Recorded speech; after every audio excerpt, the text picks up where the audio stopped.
My 9-year-old daughter stood in front of 200 of Atlanta most elite residents, took the custom diamond necklace and bespoke designer dress I had just handed her, and threw them straight into the roaring outdoor fire pit. As the flames consumed thousands of dollars in seconds, she screamed that I was a terrible mother who just used cheap money to make up for my failures. My mother-in-law smirked.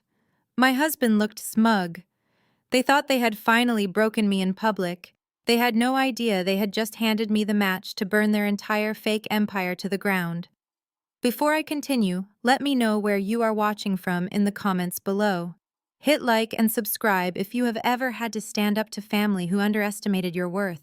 My name is Nia. I am 34 years old, and I am the founder and chief executive officer of a highly successful financial technology firm based in Atlanta. I built my empire from the ground up, fighting through every obstacle a Black woman faces in the corporate financial sector. But the hardest battles I ever fought were not in the boardroom. They were in my own home against the very people whose lavish lifestyles I entirely funded. It was a pristine Saturday afternoon in late spring. We were hosting my daughter Zuri for her 9th birthday party at my estate in Buckhead. I say my estate because my limited liability company owned every single brick, blade of grass, and crystal chandelier on the property. But if you asked my husband Kendrick, he would tell you a very different story. Kendrick is 36 years old and works as a public relations executive. He has spent our entire marriage using my wealth to cultivate the image of a self-made mogul. He loves playing the role of the generous provider, the patriarch of Black excellence, while secretly relying on my bank accounts to keep his tailored suits pressed and his luxury car leases paid. The backyard was transformed into an extravagant wonderland. 200 guests milled around the infinity pool and the manicured gardens.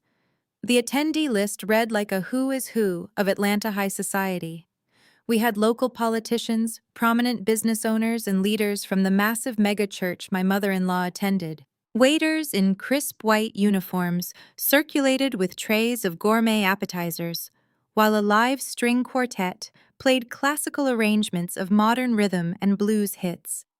The air smelled of expensive catering and fresh floral arrangements imported specifically for the event. I had spared absolutely no expense for Zuri. I worked 14-hour days, routinely sacrificing sleep and personal time to ensure my family never wanted for anything. But to my husband's family, my hard work was just a weapon they used against me. My mother-in-law Beatrice sat at a prime table near the patio holding court with her church friends. Beatrice was the head of the women ministry at their megachurch, a woman who valued social status and optics above all else. She never missed an opportunity to look down her nose at me. She despised the fact that I came from a working-class background. To Beatrice, my money lacked class, and my dedication to my business was proof that I was a neglectful mother. Sitting right beside her were my sister-in-law Chloe and her husband Tariq, who is Kendrick's younger brother. Chloe and Tariq presented themselves as the ultimate power couple, attending every gala and charity event in the city. The reality was that they were professional grifters. They lived entirely beyond their means, constantly leeching off the shiny facade Kendrick had built using my hard-earned money. Despite the toxic undertones radiating from my in-laws' table, I was determined to make this day perfect for Zuri. She looked beautiful running around the lawn with her friends, her hair styled perfectly, laughing as the entertainers performed magic tricks. I stood near the edge of the patio, sipping sparkling water and watching her with a heart full of love. Kendrick was busy working the crowd, shaking hands with city council members and laughing loudly. He loved holding court on my property, soaking up the admiration of guests who assumed he was the financial pillar of our family. I usually let him have his illusions. I was too tired from running a company to fight over credit for party hosting. As the afternoon shifted toward evening, the caterers brought out a massive 5-tier cake decorated with intricate sugar flowers. The crowd gathered around the main stage area we had set up near the large outdoor fire pit. The fire pit was a stunning architectural feature made of dark stone, roaring with a warm, controlled blaze that added a cozy ambiance to the gathering dusk. We sang Happy Birthday, and Zuri blew out her candles to a chorus of cheers and applause. It was time for the gifts. I stepped up to the microphone, feeling a surge of genuine joy. I had spent months planning my gifts for Zuri. I wanted to give her things that were unique things she could cherish forever. I signaled to my assistant, who brought forward two beautifully wrapped boxes. I knelt down to Zuri eye level and handed them to her. The first box contained a bespoke designer dress hand, stitched by a renowned fashion designer she adored. The second box contained a custom-made diamond necklace. The pendant was shaped like a star, a symbol of how she lit up my world, with a small inscription on the back, bearing her initials and her 9th birthday date. I poured all my love into those gifts, hoping they would show her just how much she meant to me despite my demanding work schedule. "Happy birthday, my beautiful girl," I said into the microphone, my voice filled with emotion. "Open them up." The 200 guests watched in eager anticipation. Zuri took the boxes. She did not smile. She did not tear the paper eagerly like a normal 9-year-old. Instead, her face twisted into a mask of cold, rehearsed disdain. It was an expression that looked entirely unnatural on a child, an expression she had clearly been coached to mimic. A heavy, uncomfortable silence began to settle over the front rows of the crowd as people noticed her demeanor. Zuri turned away from me. She did not open the boxes. She walked with deliberate, rigid steps directly toward the roaring stone fire pit. My brow furrowed in confusion. I stood up, taking a half step forward. "Zuri, what are you doing?" I asked, my voice amplified by the microphone echoing across the silent lawn. She reached the edge of the fire pit. Without a single moment of hesitation, she raised both beautifully wrapped boxes and hurled them straight into the center of the flames. A collective gasp erupted from the 200 guests. Politicians, church leaders, and socialites stared in absolute shock. The fire crackled and hissed as the flames immediately caught the expensive wrapping paper, greedily consuming the cardboard boxes. Thousands of dollars worth of custom tailoring and precious jewelry were being destroyed in seconds. The smell of burning fabric and melting plastic quickly tainted the crisp evening air. I stood completely frozen, my mind unable to process the destruction unfolding right in front of my eyes. Then Zuri turned back to face me.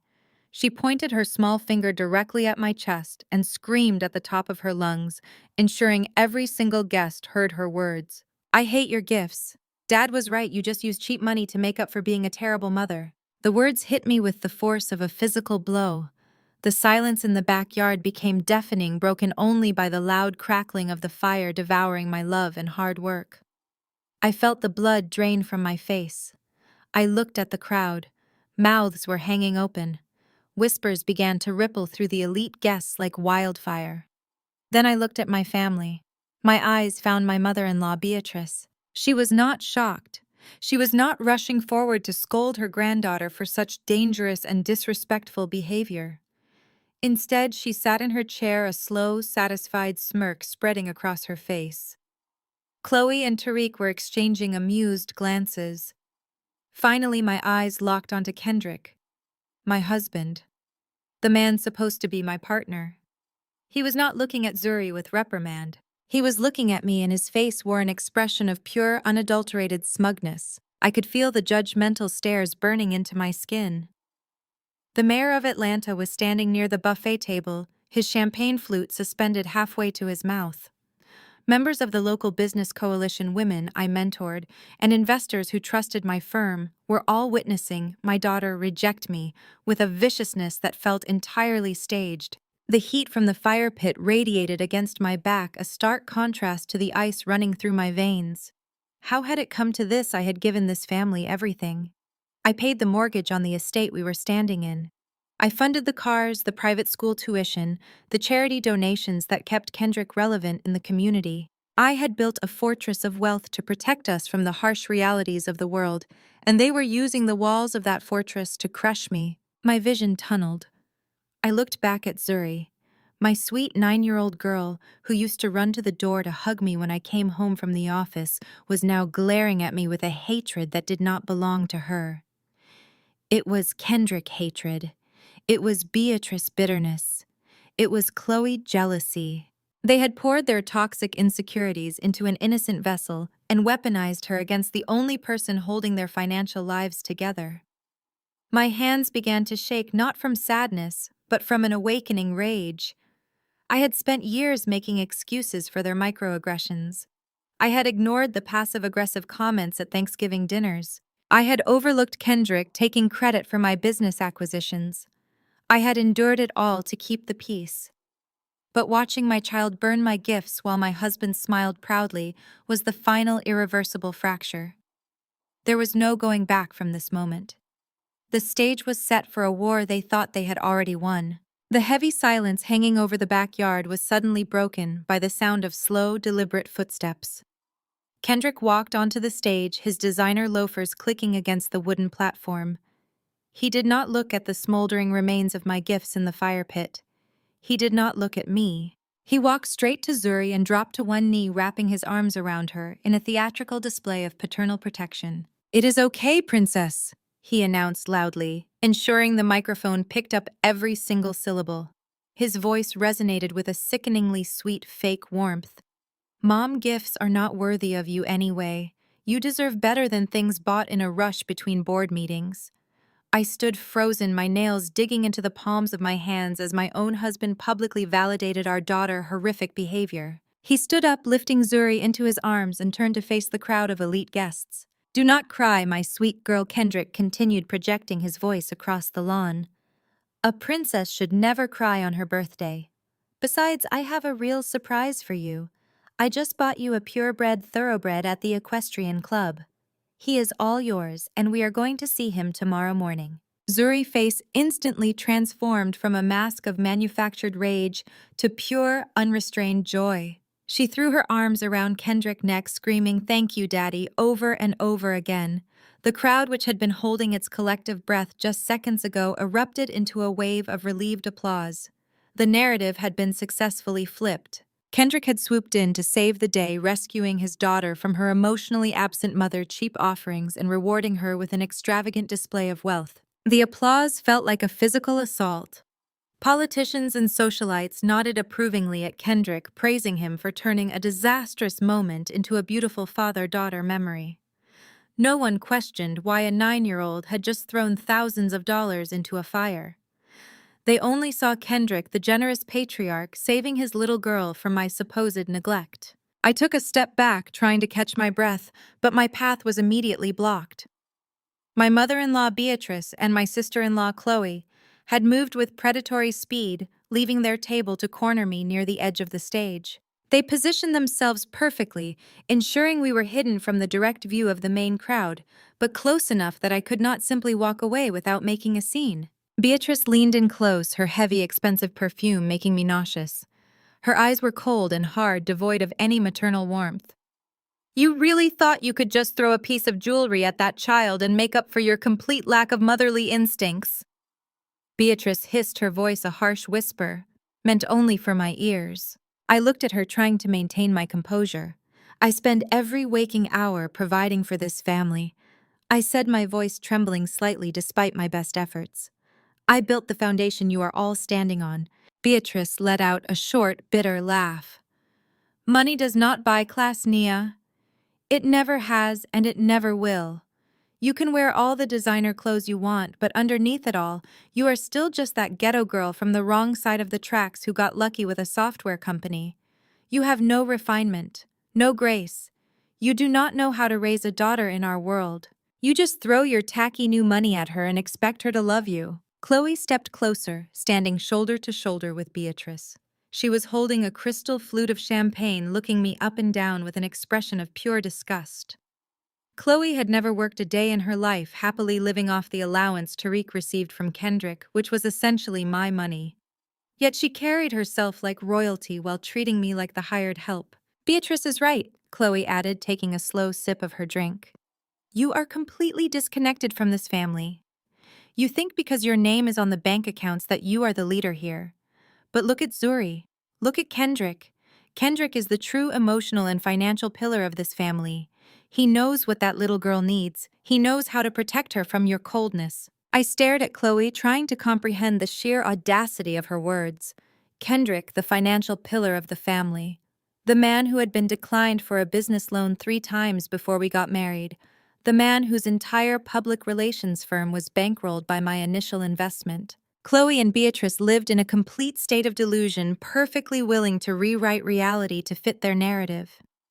They needed Kendrick to be the king because if he was the king, that made them royalty.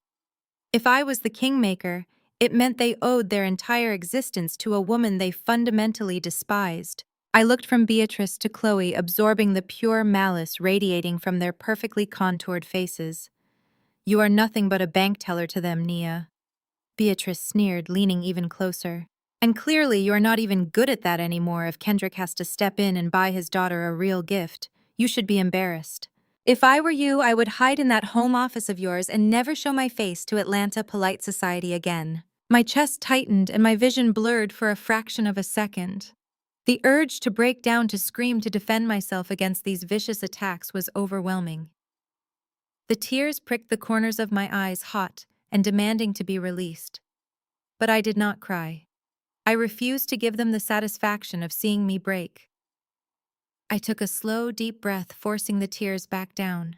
I straightened my posture, pulling my shoulders back and locking my jaw. I looked Beatrice directly in the eye, refusing to submit to her intimidation. Then I looked at Chloe, my expression completely blank. I realized in that exact moment that this was not just a spontaneous outburst from a spoiled child or a petty squabble with in-laws. This level of cruelty was orchestrated. It was a coordinated attack designed to break me down mentally and isolate me socially. I turned away from their toxic smirks and walked back toward the center of the patio, where the guests were still mingling and recovering from the dramatic spectacle. I signaled the string quartet to resume playing. I plastered a calm, polite smile on my face, drawing on every ounce of corporate training I possessed. I walked through the crowd, stopping at small groups to perform damage control. I apologized for the disruption, I said smoothly to the mayor and his wife, clinking my water glass against their champagne flutes. "You know how passionate children can get. We are grateful Kendrick could save the moment.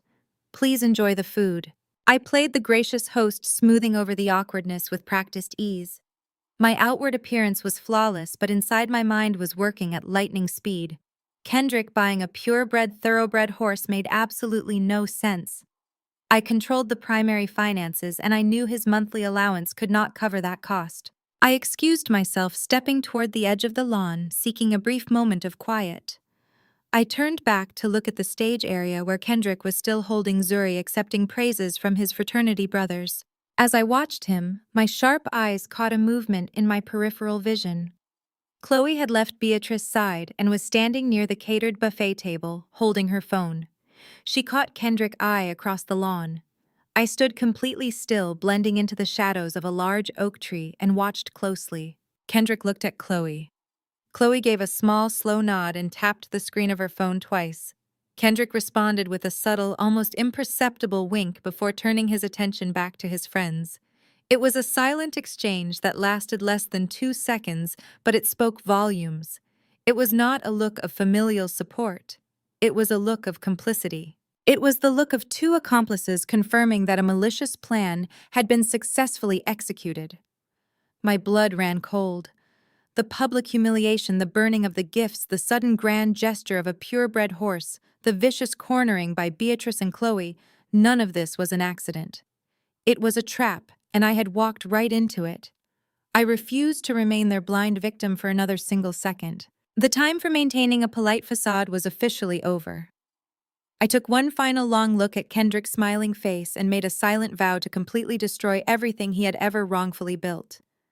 They would deeply and truly regret this day forever. I turned on my heel and walked away from the patio, weaving through the clusters of laughing guests with practiced grace. I offered polite nods and tight smiles to anyone who tried to intercept me, murmuring apologies about needing a moment to fix my makeup. The crisp air conditioning of my massive Buckhead estate hit my flushed skin as I stepped through the floor-to-ceiling glass doors. The noise of the party instantly muffled behind the heavy soundproof glass. I glided past the grand foyer, ignoring the stunning crystal chandelier hanging above the dual sweeping staircases.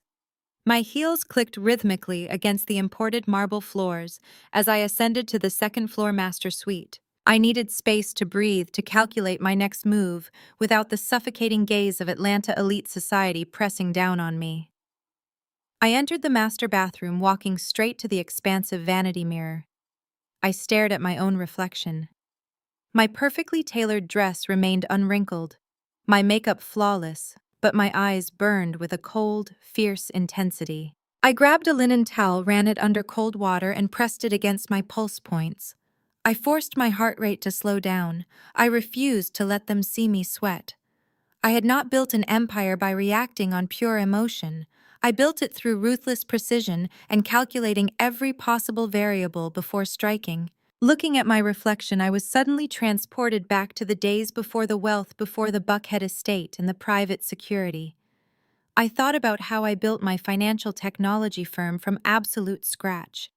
I spent my mid-20s coding algorithms in a cramped apartment, surviving on cheap coffee and sheer willpower. I was a young black woman trying to break into the notoriously white male-dominated finance sector of Atlanta. The venture capitalists laughed at me during my first dozen pitches. They told me my platform designed to democratize investment access for minority-owned businesses was too niche. But I did not quit. I worked 100-hour weeks refining the code aggressively, networking, and finally securing my first seed funding. I poured my literal blood, sweat, and tears into my company, transforming it into a valuation of over $200 million. I became a titan in the industry through relentless grind. And where was Kendrick during those grueling years of my life? He was exactly where he always was, on the golf course.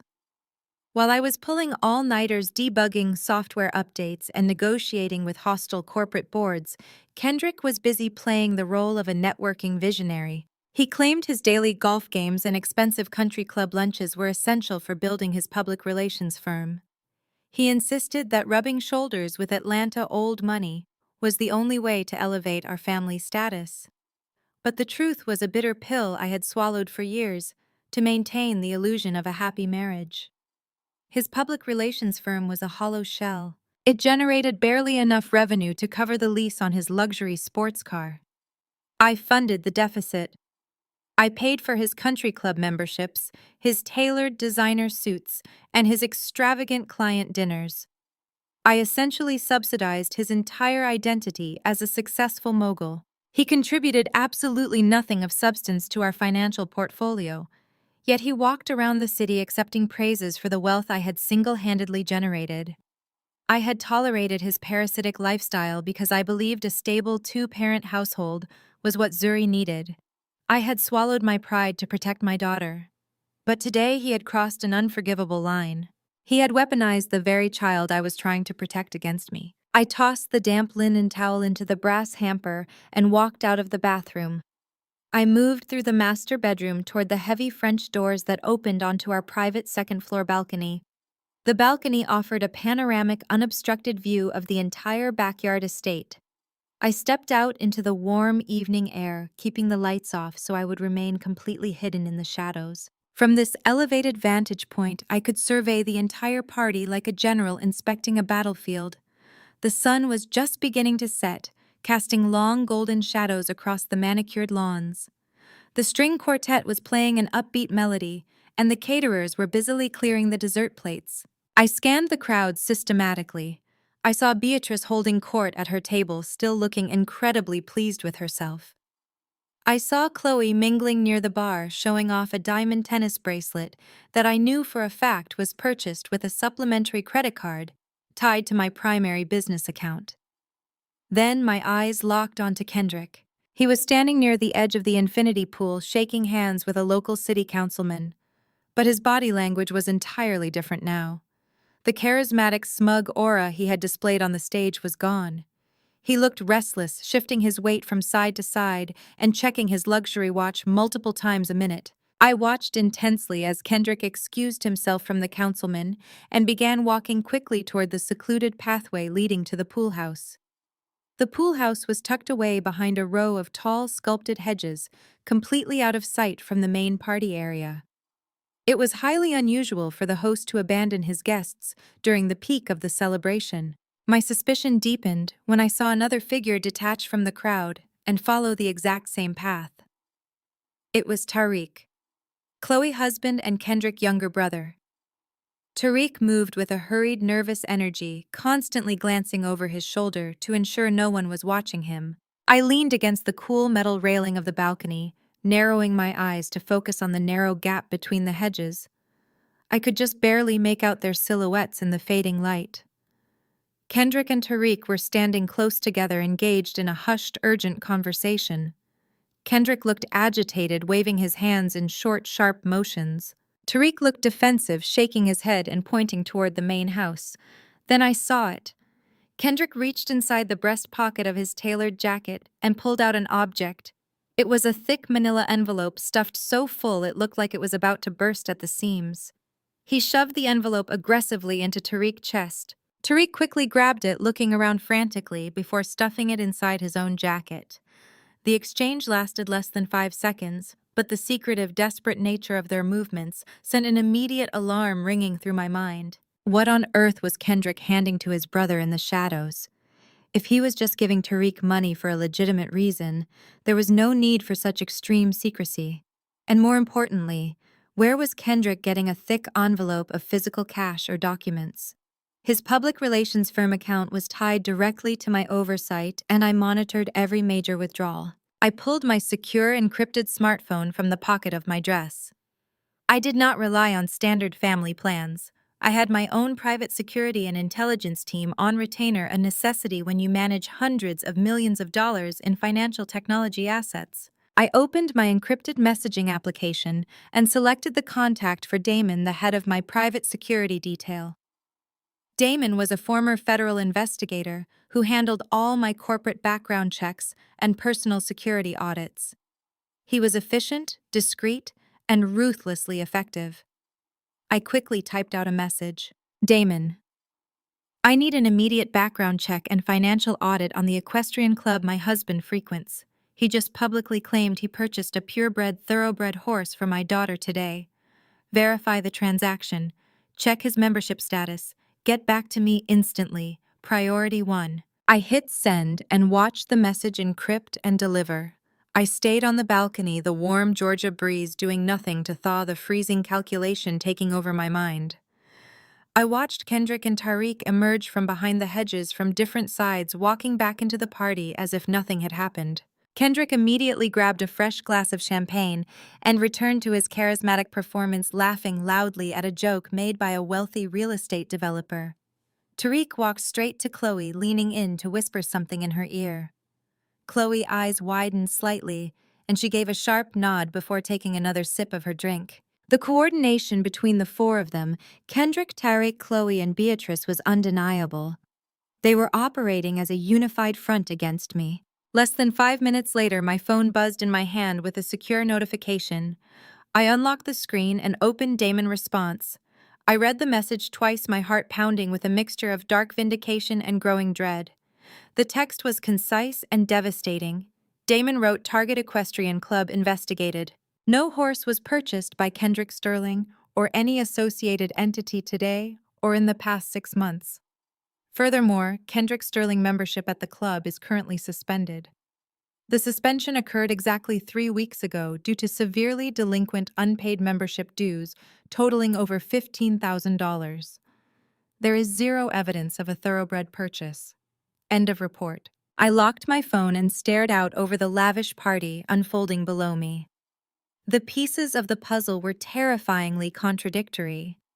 Kendrick had just stood in front of 200 of the most powerful people in Atlanta and boldly announced he bought our daughter a wildly expensive purebred horse. Yet my security team just confirmed he did not buy a horse, and his membership was suspended because he could not even afford to pay his basic club dues. He was completely broke on paper. So what was the grand gesture about? Why lie so publicly about a purchase that could easily be verified later? And if he was deeply in debt and unable to pay a $15,000 club bill, then what was inside that thick manila envelope he just handed to Tariq? Where was he getting the resources to orchestrate this massive public humiliation? The first seed of a massive financial mystery firmly planted itself in my mind. This was no longer just about toxic in-laws or a husband playing the hero to alienate me from my child. Kendrick was broke, yet he was handing off thick envelopes in the shadows and making grandiose financial promises he could not legally keep. He was hiding something enormous. He was siphoning resources from somewhere, and given the coordinated smirks from Chloe and Beatrice, they were all in on it. They were protecting a secret financial pipeline. The realization hit me like a bucket of ice water. If Kendrick had no money of his own, there was only one place he could possibly be stealing it from. Me. I gripped the balcony railing, my knuckles turning white. I needed to know exactly how deep this rot went before I burned it all away. I needed to see his private ledgers. I turned my back on the party and headed straight toward Kendrick's locked home office. A few weeks ago, I had begun suspecting Kendrick of infidelity. He had been overly protective of his phone, taking late-night calls in the guest bathroom, and suddenly changing his cologne. His erratic behavior, coupled with unexplained absences, prompted me to take discreet action. I did not confront him. I gathered intelligence. I had Damon team install a micro-hidden camera inside Kendrick's office, cleverly concealed within the binding of a decorative encyclopedia on his bookshelf. The camera was positioned perfectly to capture a clear view of his desk, and more importantly, the digital keypad of the large steel safe hidden behind a false wall panel. I reached the heavy oak door and pulled out a master override key I had custom-made months ago. I slipped it into the lock, turned it smoothly, and pushed the door open. The office smelled of expensive leather and citrus cologne. The walls were lined with framed articles highlighting his superficial achievements and photos of him shaking hands with minor celebrities. It was a monument to his ego. I did not waste time admiring the decor. I walked straight to the bookshelf and pressed the hidden latch behind a row of legal thrillers. The false wall panel popped open, revealing the sleek black steel of the wall safe. I pulled out my phone and accessed the secure cloud server where the hidden camera footage was stored.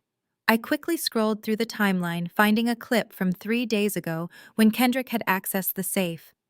I zoomed in on the keypad, watching his fingers punch in the code. 7249. I shook my head in disbelief. He had used Zuri birthday. It was a painfully predictable code for a man who claimed to be a strategic genius. I typed the numbers into the keypad. The electronic lock beeped cheerfully and the heavy steel door clicked open. I pulled the door wide and began inspecting the contents. There were several stacks of $100 bills bound with rubber bands, an expensive watch collection I had never seen before, and a stack of manila envelopes identical to the one he had handed Tariq. But what caught my immediate attention was a sleek black iPad and a thick leather-bound ledger book sitting on the bottom shelf. I grabbed the ledger first, flipping it open. The pages were filled with handwritten columns of numbers, dates, and names. My eyes scanned the entries tracing the flow of money. The numbers were staggering, hundreds of thousands of dollars being moved in complex patterns. I cross-referenced the names in the ledger with my own knowledge of Kendrick Associates. Many of the names belonged to shell companies and offshore accounts I did not recognize. But then I saw it. A recurring entry clearly labeled ZFF, followed by massive withdrawal amounts: $50,000, $75,000, $100,000, all funneled into an account under the name Chloe Sterling, my sister-in-law.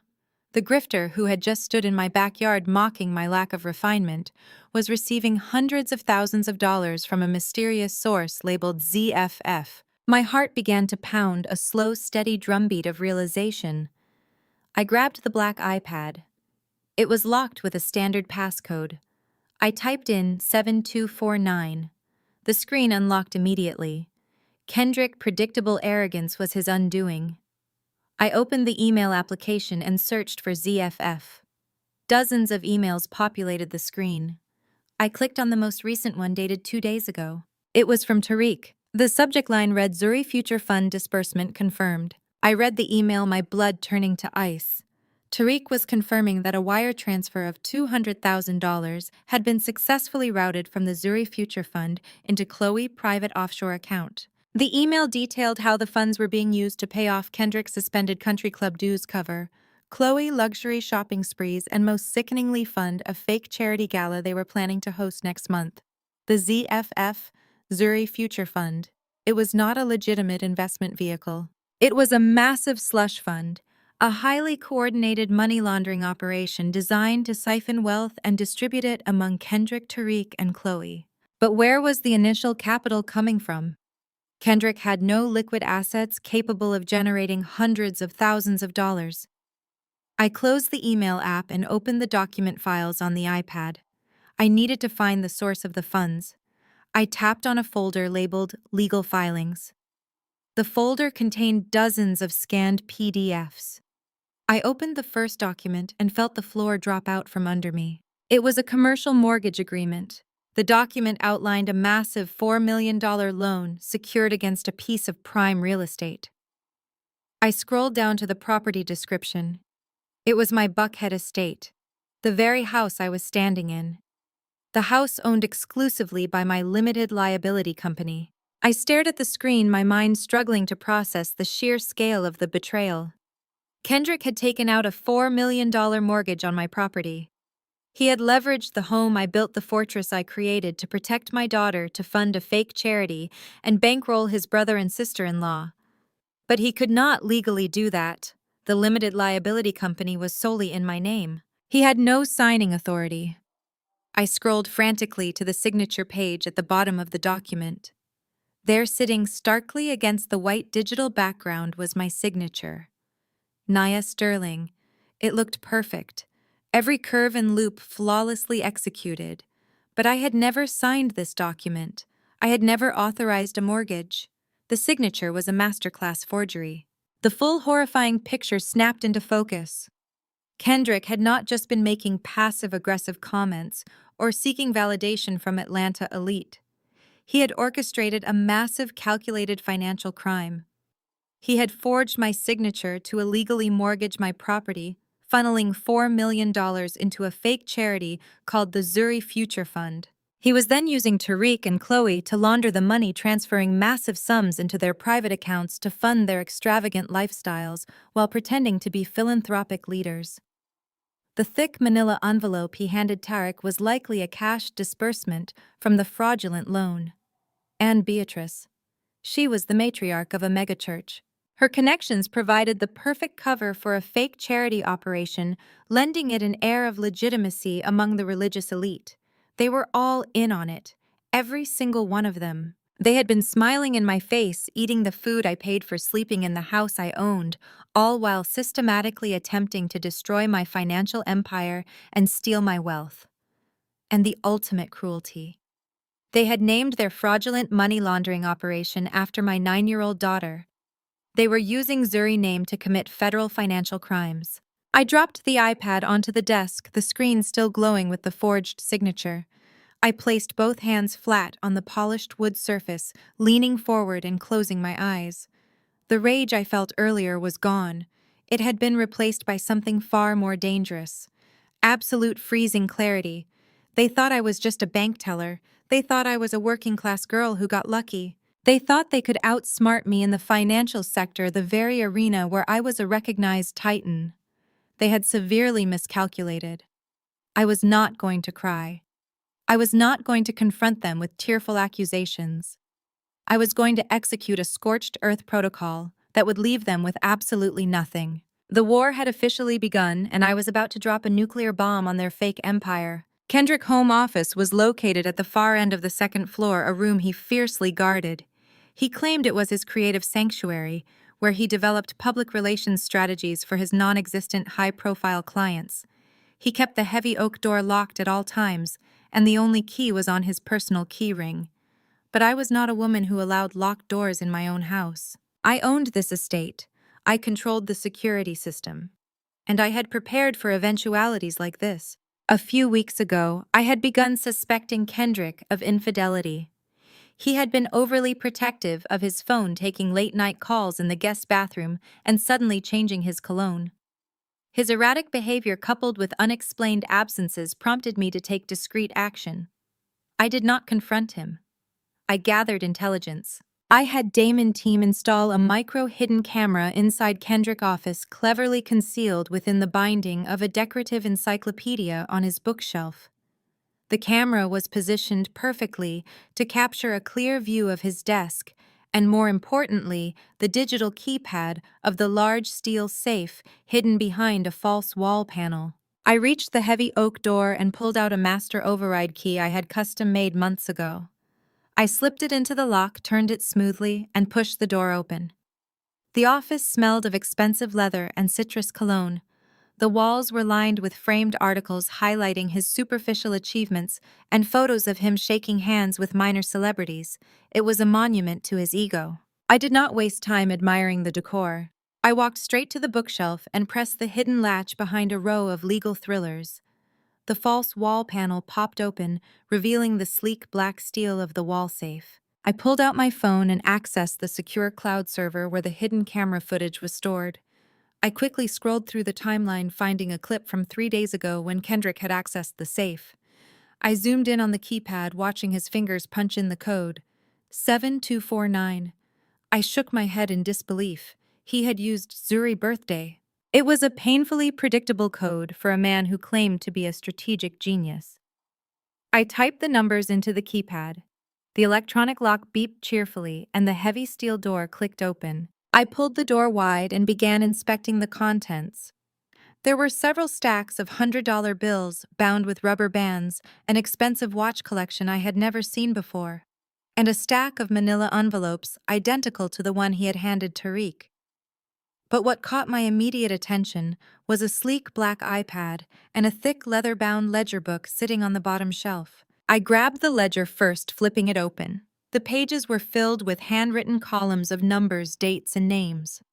My eyes scanned the entries, tracing the flow of money. The numbers were staggering. Hundreds of thousands of dollars being moved in complex patterns. I cross-referenced the names in the ledger with my own knowledge of Kendrick Associates. Many of the names belonged to shell companies and offshore accounts I did not recognize. But then I saw it. A recurring entry clearly labeled ZFF, followed by massive withdrawal amounts: $50,000, $75,000, $100,000, all funneled into an account under the name Chloe Sterling, my sister-in-law. The grifter who had just stood in my backyard mocking my lack of refinement was receiving hundreds of thousands of dollars from a mysterious source labeled ZFF. My heart began to pound a slow, steady drumbeat of realization. I grabbed the black iPad. It was locked with a standard passcode. I typed in 7249. The screen unlocked immediately. Kendrick's predictable arrogance was his undoing. I opened the email application and searched for ZFF. Dozens of emails populated the screen.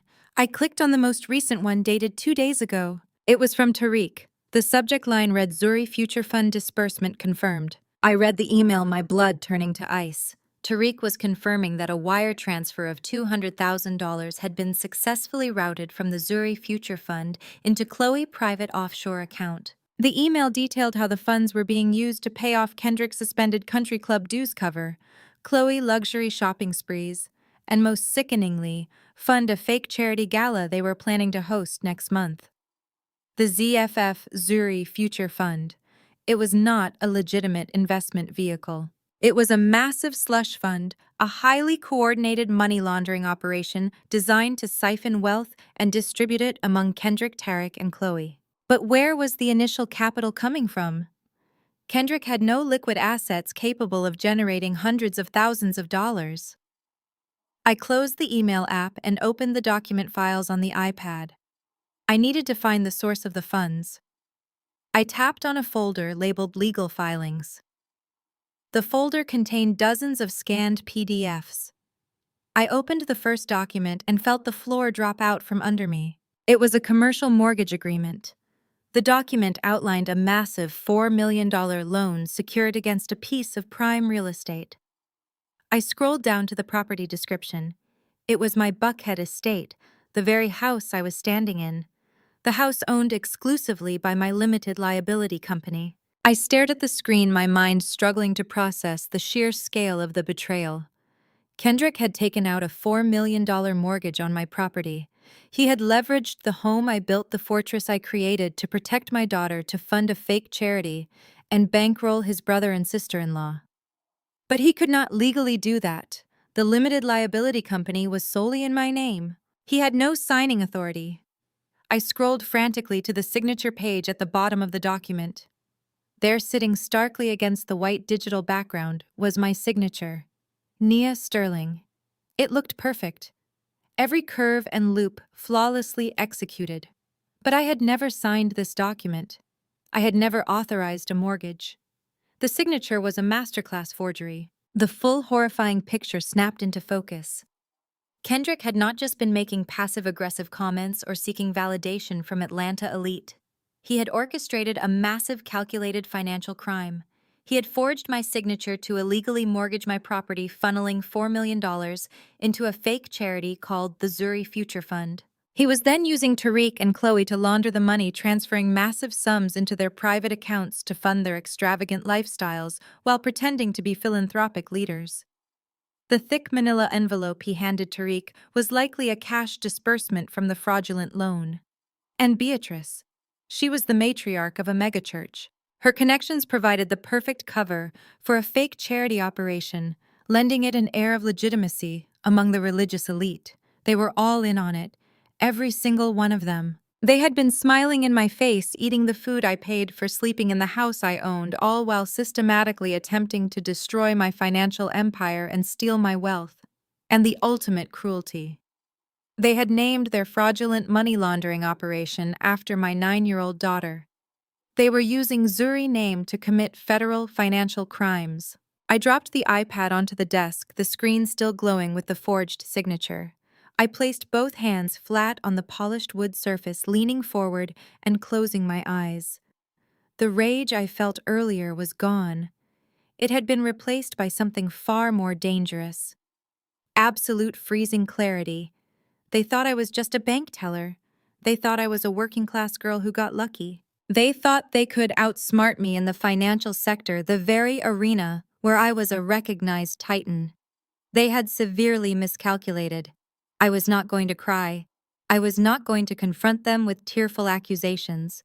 I was going to execute a scorched earth protocol that would leave them with absolutely nothing. The war had officially begun, and I was about to drop a nuclear bomb on their fake empire. I stared at the glowing screen of the iPad, my reflection barely visible against the damning mortgage documents.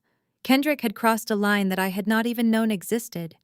The sheer audacity of his betrayal was staggering, but my investigation was far from over.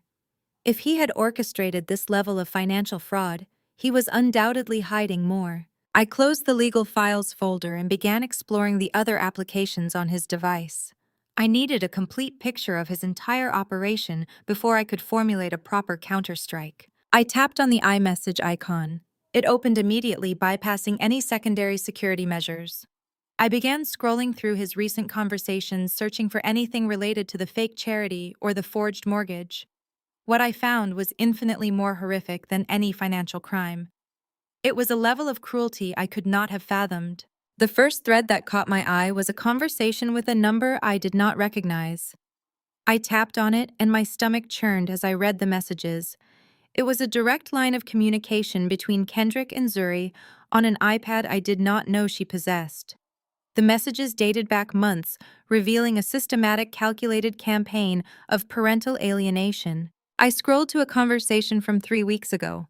Kendrick had written, "Princess, I know Mom yelled at you for not finishing your homework yesterday. I told her to be easier on you, but she just does not understand how special you are. Do not worry, I will take you for ice cream this weekend when she is busy working again." Zuri had responded, "I wish you were the only one who told me what to do, Daddy. Mom is always so mean." I felt a physical pain in my chest. I had not yelled at Zuri. I had gently reminded her about her assignments while trying to balance a chaotic week at the office. Kendrick was actively twisting my attempts at parenting into acts of cruelty, manipulating our daughter's perception of reality. But it got worse. Far worse. I found a thread from just 5 days ago. Kendrick had sent a message that made my blood run cold. "Princess, I overheard Mom talking to her assistant. She is looking into boarding schools for you. She says you are too much trouble, and she wants to focus entirely on her business. But do not worry. Daddy will not let her send you away. I will protect you. I covered my mouth with my hand, stifling a gasp. I had never once considered sending Zuri to boarding school. The idea was preposterous. Kendrick was manufacturing a terrifying lie designed to make a 9-year-old girl believe her mother wanted to discard her. He was instilling a deep-seated fear of abandonment within my own child, positioning himself as her sole protector. It was a textbook definition of psychological abuse. Zuri's response to that message broke my heart into 1,000 pieces. She had written, "Please do not let her send me away, Daddy. I promise I will be good. I hate her so much. I wish she would just leave us alone." Tears finally spilled over my eyelashes, tracking hot paths down my cheeks. Kendrick was systematically destroying the bond between a mother and daughter, replacing love with manufactured fear and hatred. He was turning my sweet, innocent Zuri into a weapon. This explained her horrific behavior at the birthday party. She genuinely believed I wanted to abandon her. The burning of the gifts was not an act of a spoiled child, it was an act of a terrified, manipulated victim lashing out against a perceived threat. I wiped the tears away, my grief rapidly transforming back into that freezing, calculating rage. I exited the conversation with Zuri and scrolled further down the iMessage list. I needed to see exactly how Kendrick was coordinating this psychological warfare with his accomplices. I found a group chat titled Operation Independence containing only Kendrick and Chloe. I opened the chat and began reading from the beginning of the week. Chloe had written, "Is the brat fully prepared for Saturday? I do not want her backing out at the last minute and ruining the optics." Kendrick replied, "She is ready. I told her the necklace Nia bought her is actually a tracking device so Nia can spy on her at boarding school. She is absolutely terrified of it. She will throw both gifts in the fire exactly as we planned." I stared at the words, my mind reeling. A tracking device. The level of manipulation was so grotesque, so deeply disturbing, that it felt surreal. Chloe responded, "Perfect. And Tariq has the envelope ready to deposit into the Zuri Future Fund account on Monday morning." "Correct," Kendrick confirmed. "Yes. The final transfer from the mortgage will clear. As soon as the kid breaks Nia down publicly today, I will file for sole custody on Monday morning. The judge will give me the house since the kid hates her, and Nia will be too mentally shattered from the public humiliation to even notice the forged mortgage until it is too late. We will drain the accounts and leave her with nothing but a ruined reputation." The entire scope of their malicious plan was finally laid bare. They were not just stealing my money, they were actively attempting to destroy my mind and steal my child. They wanted to trigger a complete psychological breakdown so severe that I would be incapable of fighting back when they drained my assets and filed for custody. They intended to leave me broke, childless, and institutionalized while they lived lavishly on the wealth I had built. I locked the iPad and placed it carefully back in the safe, exactly where I had found it. I closed the ledger book and returned it to its shelf. I shut the heavy steel door and punched in the code, listening to the mechanical click of the locking mechanism. I stood up, smoothing my dress and taking a deep, slow breath. Kendrick had severely underestimated two crucial factors. First, he underestimated my capacity for emotional control. I was not a woman who shattered under pressure. I was a woman who absorbed pressure and used it to crush my opponents. Second, he underestimated my understanding of absolute ruthless power. They thought they were playing a clever game of manipulation, but they were amateurs playing against a grandmaster. They had poked a sleeping dragon, and I was about to incinerate their entire existence. I walked out of Kendrick's office, pulling the door shut behind me. I did not bother locking it. It no longer mattered. I pulled my encrypted phone from my pocket.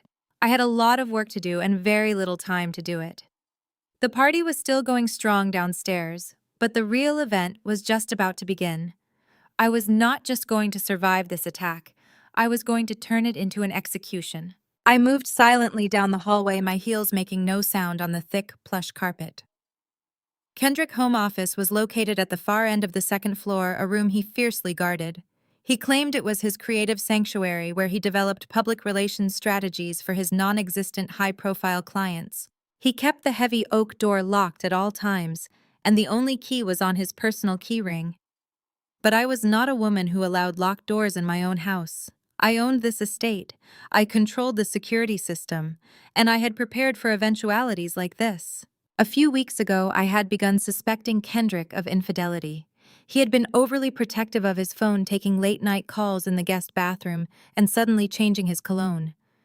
His erratic behavior, coupled with unexplained absences, prompted me to take discreet action. I did not confront him. I gathered intelligence. I had Damon team install a micro-hidden camera inside Kendrick's office, cleverly concealed within the binding of a decorative encyclopedia on his bookshelf. The camera was positioned perfectly to capture a clear view of his desk, and more importantly, the digital keypad of the large steel safe hidden behind a false wall panel. I reached the heavy oak door and pulled out a master override key I had custom-made months ago. I slipped it into the lock, turned it smoothly, and pushed the door open.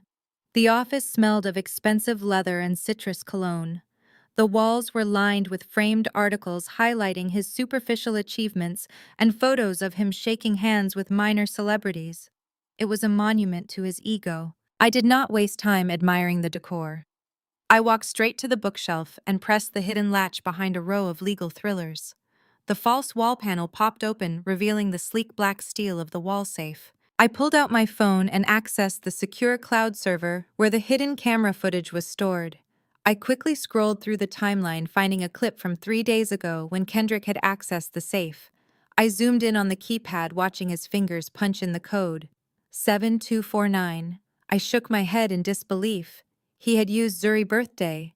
It was a painfully predictable code for a man who claimed to be a strategic genius. I typed the numbers into the keypad.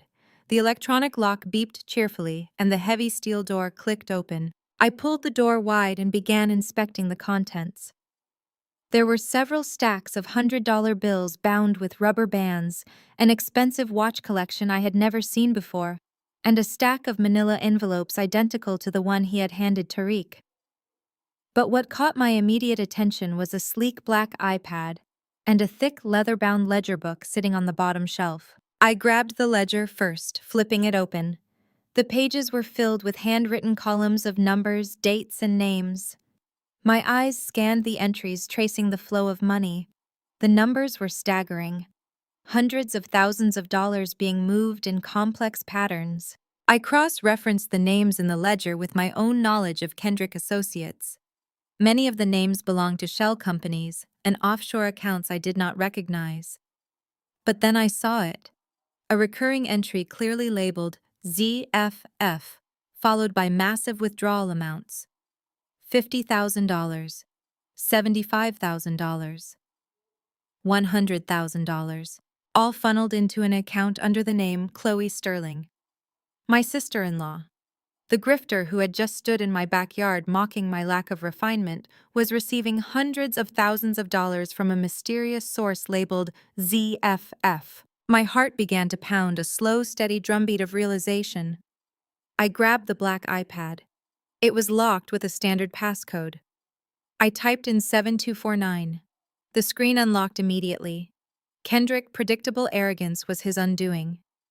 I opened the email application and searched for ZFF. Dozens of emails populated the screen. I clicked on the most recent one, dated 2 days ago. It was from Tariq. The subject line read, Zuri Future Fund Disbursement Confirmed. I read the email, my blood turning to ice. Tariq was confirming that a wire transfer of $200,000 had been successfully routed from the Zuri Future Fund into Chloe's private offshore account. The email detailed how the funds were being used to pay off Kendrick's suspended country club dues, cover Chloe luxury shopping sprees, and most sickeningly fund a fake charity gala they were planning to host next month. The ZFF Zuri Future Fund. It was not a legitimate investment vehicle. It was a massive slush fund, a highly coordinated money laundering operation designed to siphon wealth and distribute it among Kendrick, Tariq, and Chloe. But where was the initial capital coming from? Kendrick had no liquid assets capable of generating hundreds of thousands of dollars. I closed the email app and opened the document files on the iPad. I needed to find the source of the funds. I tapped on a folder labeled Legal Filings. The folder contained dozens of scanned PDFs. I opened the first document and felt the floor drop out from under me. It was a commercial mortgage agreement. The document outlined a massive $4 million loan secured against a piece of prime real estate. I scrolled down to the property description. It was my Buckhead estate, the very house I was standing in, the house owned exclusively by my limited liability company. I stared at the screen, my mind struggling to process the sheer scale of the betrayal. Kendrick had taken out a $4 million mortgage on my property. He had leveraged the home I built, the fortress I created, to protect my daughter, to fund a fake charity, and bankroll his brother and sister-in-law.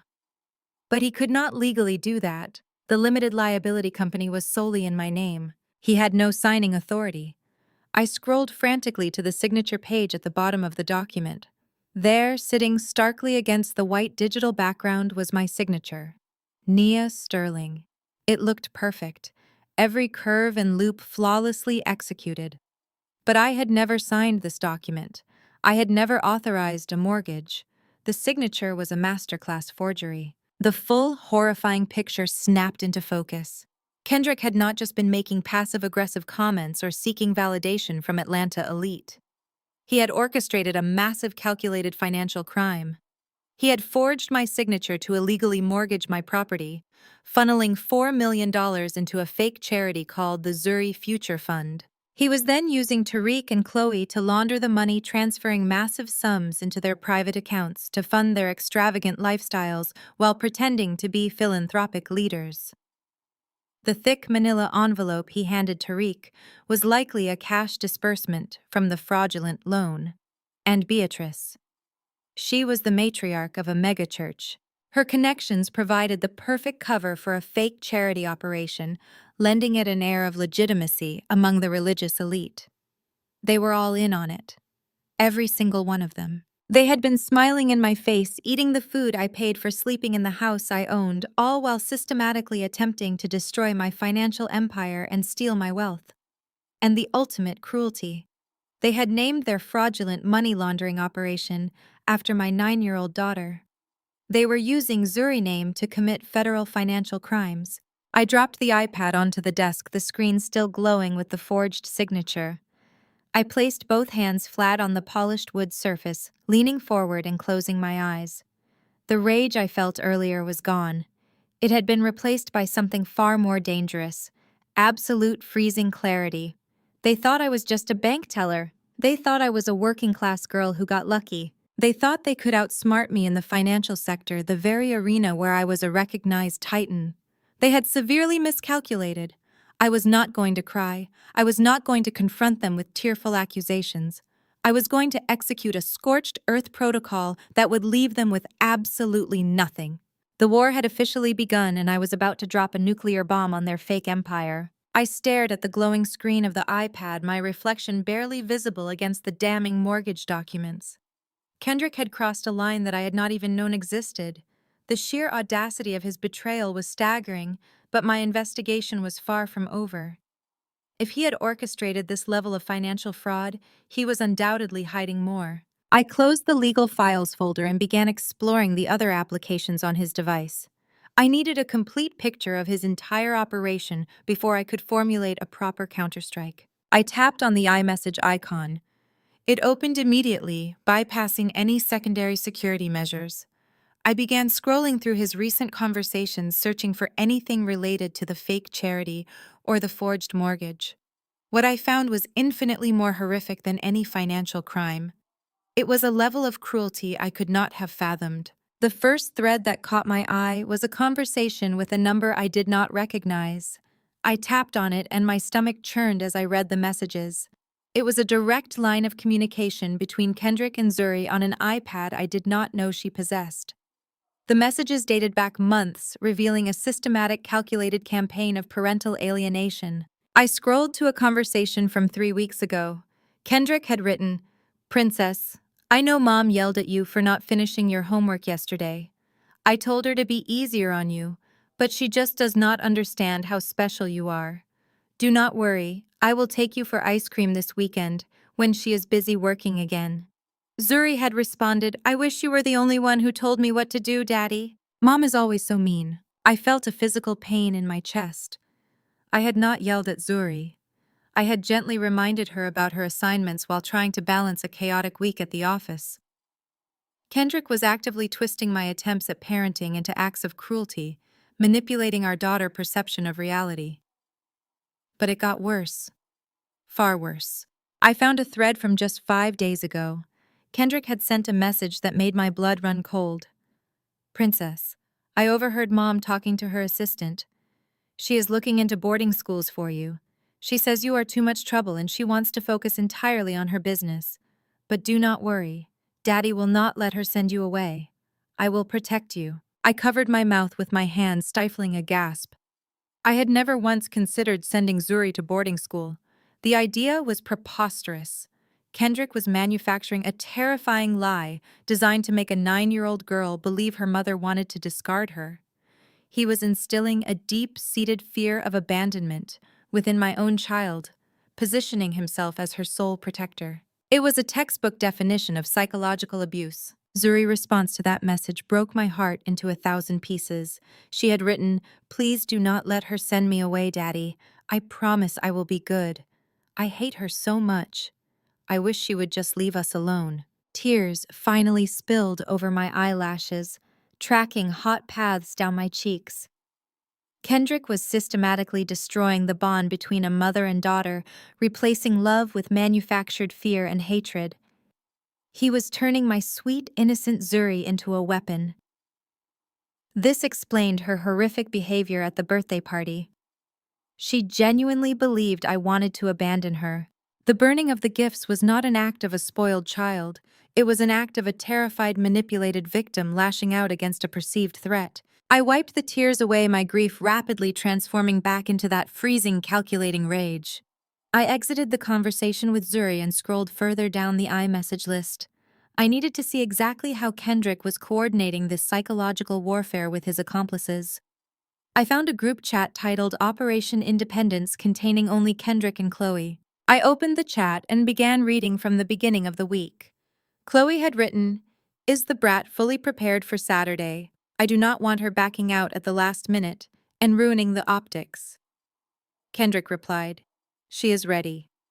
I told her the necklace Nia bought her is actually a tracking device, so Nia can spy on her at boarding school. She is absolutely terrified of it. She will throw both gifts in the fire exactly as we planned. I stared at the words, my mind reeling. A tracking device. The level of manipulation was so grotesque, so deeply disturbing that it felt surreal. Chloe responded, "Perfect.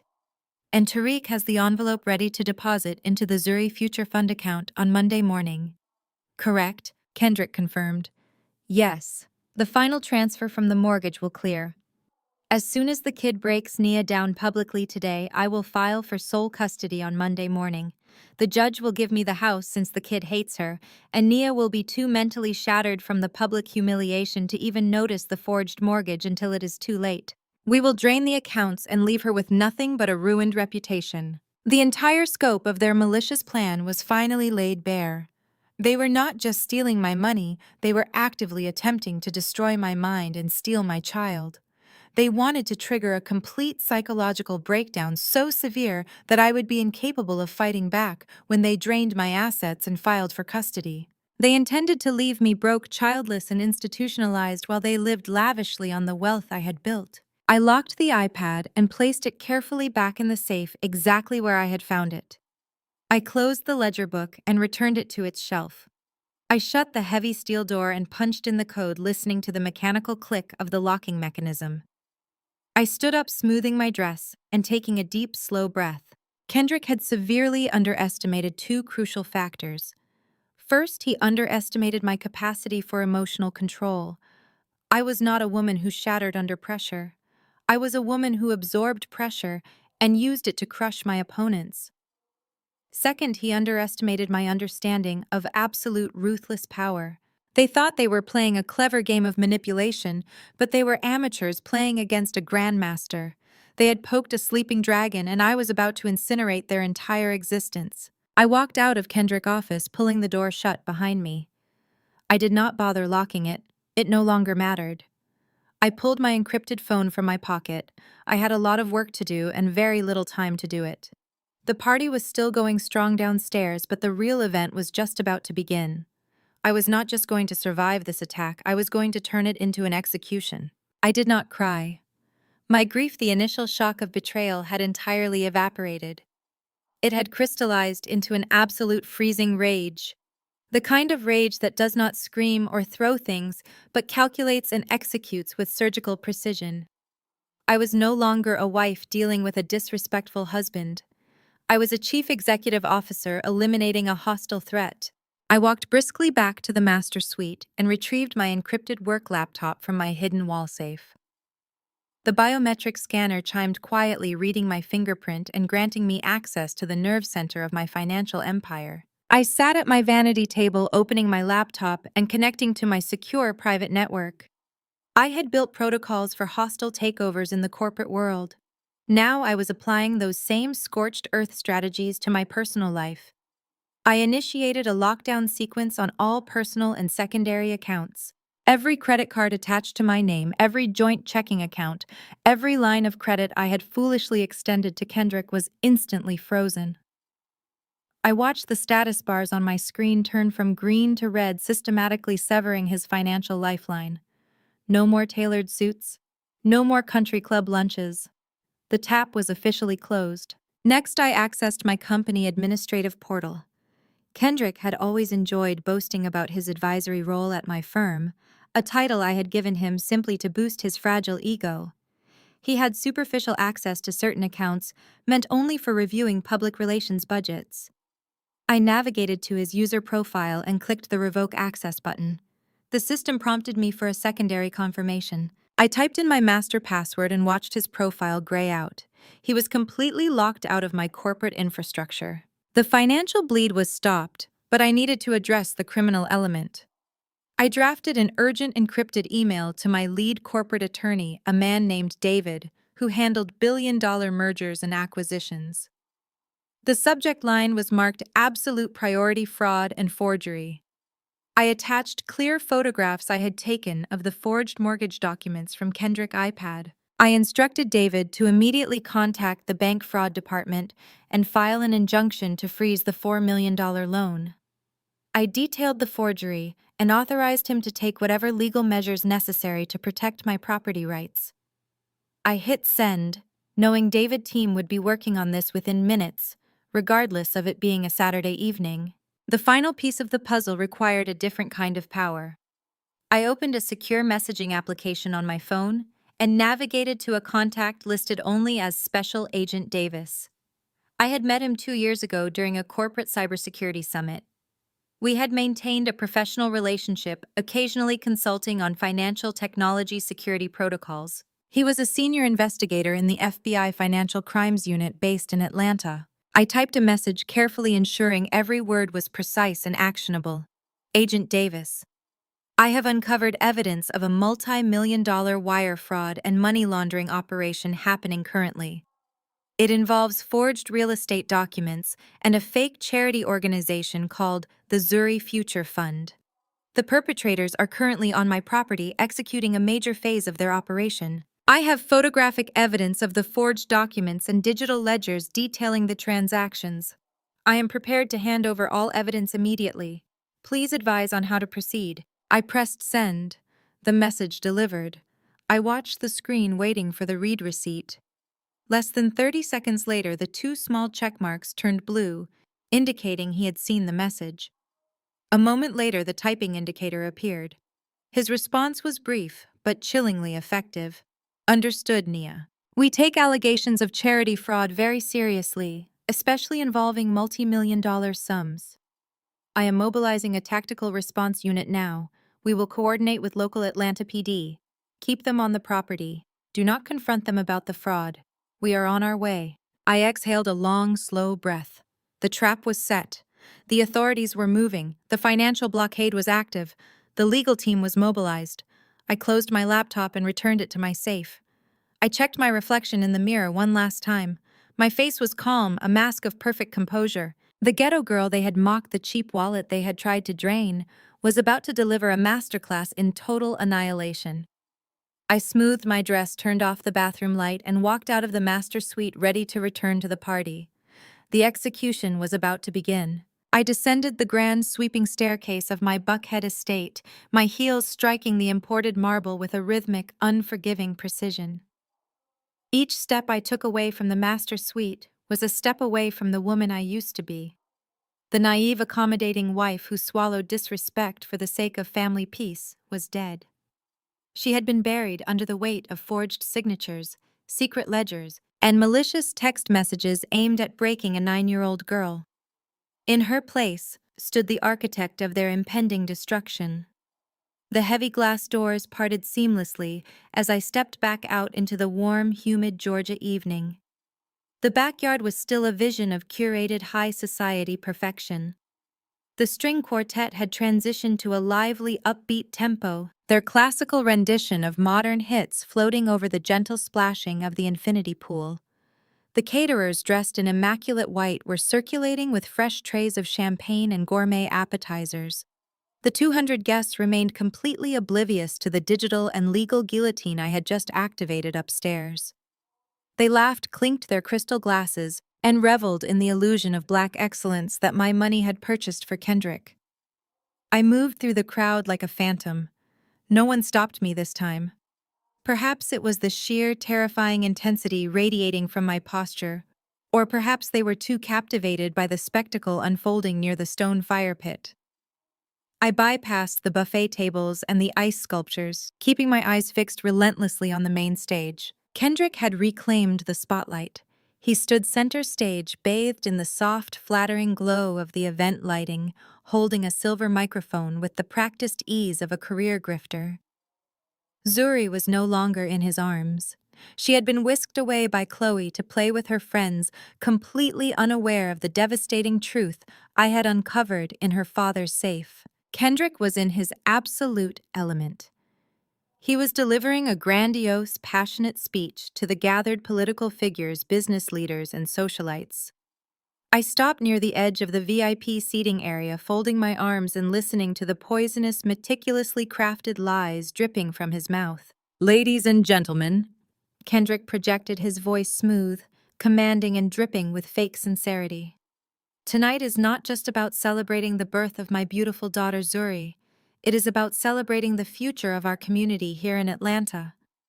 As many of you know, I have always believed that true wealth is not measured by the assets we keep in our portfolios, but by the opportunities we give back to those who need them most." A smattering of polite, appreciative applause rippled through the audience. I watched the mayor of Atlanta nod approvingly, holding his champagne flute up in a silent gesture of respect. Beside him, several prominent investors from my own financial technology firm were listening with rapt attention. They had absolutely no idea they were being pitched a massive, coordinated money laundering scheme by a man who could not even afford his own country club dues. That is why Kendrick continued placing a hand dramatically over his heart. "I am incredibly proud to announce the official launch of my new philanthropic venture. We are calling it the Zuri Future Fund.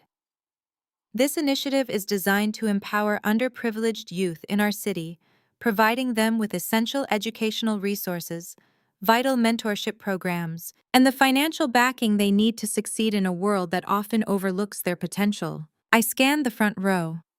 My mother-in-law Beatrice was wiping a fake calculated tear from her eye, playing the role of the proud, pious matriarch to absolute perfection. Chloe and Tariq stood nearby, nodding with solemn manufactured dignity. They were literally advertising their slush fund to the very people they intended to defraud. Kendrick was leveraging my hard-earned reputation, my estate, and my elite corporate network to solicit donations for a fake charity that would funnel money directly into Chloe offshore accounts. The sheer, unadulterated arrogance of it was breathtaking. "We have already secured significant initial capital to get this fund off the ground," Kendrick boasted, flashing that signature charming smile that had once fooled me. "But we are looking for visionary partners, leaders who want to stand with us on the right side of history. We want to build a legacy that outlasts us all." He was soliciting funds. Right here. Right now.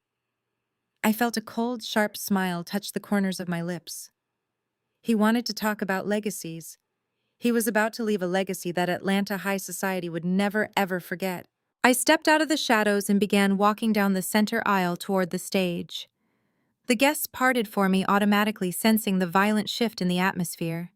The confident, rhythmic clicking of my heels on the stone pathway caught the attention of the people in the front rows. Beatrice noticed me first. Her fake, pious smile faltered, replaced instantly by a sharp, panicked glare of warning. Chloe nudged Tariq, her eyes narrowing as she watched my approach, sensing that the obedient wife was breaking character.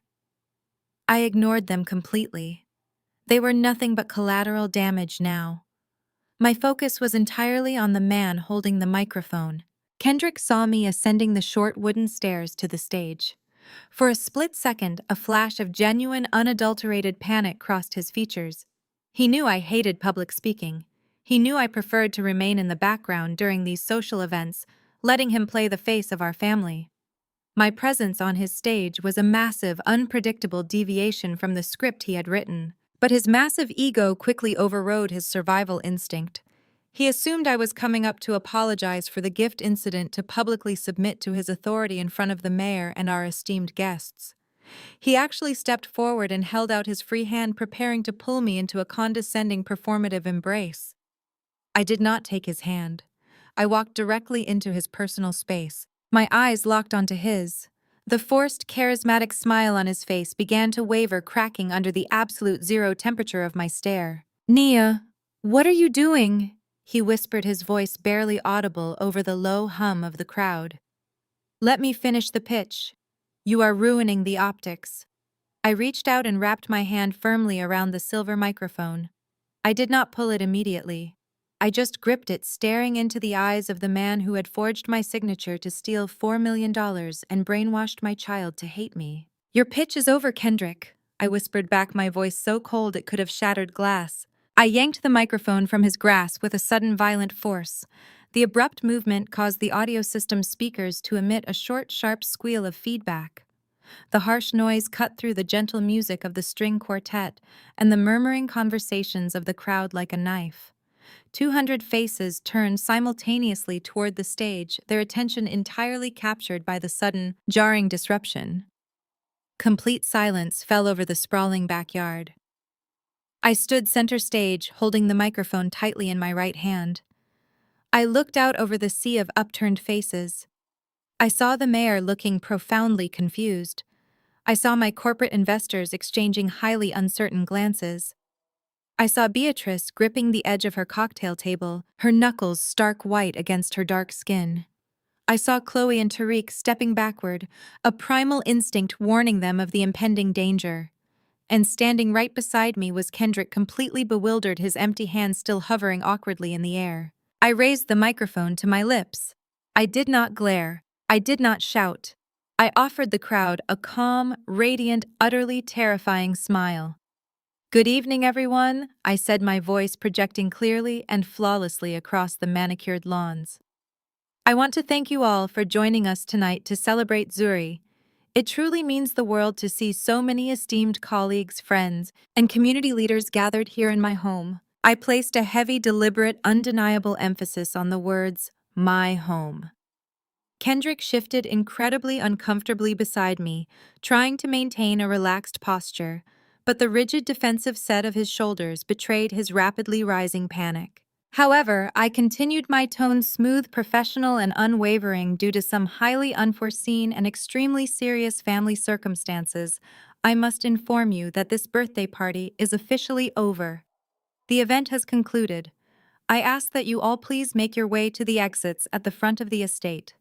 The valet service has already been instructed to retrieve your vehicles immediately. I apologize for the abrupt end to the evening, but I assure you your prompt departure is necessary." A wave of shocked, chaotic murmurs rolled through the audience. People looked at each other in utter disbelief. You simply do not cancel an elite high society event in the middle of a grand speech unless there has been a death or a monumental catastrophe. To do so was a massive breach of social etiquette, a guaranteed scandal that would dominate Atlanta gossip columns for months. But I did not care about gossip columns. I cared about complete systemic eradication of the parasites feeding off my life. Kendrick let out a loud, forced, entirely unnatural laugh. He stepped closer to me, trying to grab the microphone back, desperate to regain control of his rapidly crumbling narrative. Nia, honey, you are taking this joke way too far. Kendrick chuckled, projecting his voice as loudly as he could so the front rows could hear him without the microphone. He looked out at the crowd, offering them an apologetic, patronizing, perfectly practiced smile. Please excuse my wife, ladies and gentlemen. She is just a little overwhelmed and emotional after the unfortunate incident with the gifts earlier today. You know how stressful hosting these large, high-profile events can be for her. She just needs to rest and catch her breath. The party is absolutely still going on. Please go grab another drink from the bar. He reached for the microphone again, his fingers forcefully brushing against mine. His grip was tight, aggressive, silently commanding me to let go and submit to his authority. I did not move a single inch. I kept the microphone firmly locked in my grasp and looked at him, my expression completely devoid of any emotion or compliance. I am not emotional, Kendrick, I said directly into the microphone, ensuring every single guest heard the lethal, uncompromising calm in my voice. And I am certainly not joking. The party is over. Everyone needs to leave my property right now. Kendrick's face flushed with a dark, volatile mixture of extreme embarrassment and sudden, violent anger. Nia, stop this right now! He hissed through clenched teeth, completely abandoning his polished public persona. You are embarrassing me. You are ruining everything I have built. No, I replied smoothly, taking a deliberate step back from him. You ruined everything when you forged my signature. Before Kendrick could even begin to process the devastating weight of the words I had just spoken, the atmosphere in the backyard shifted dramatically and violently.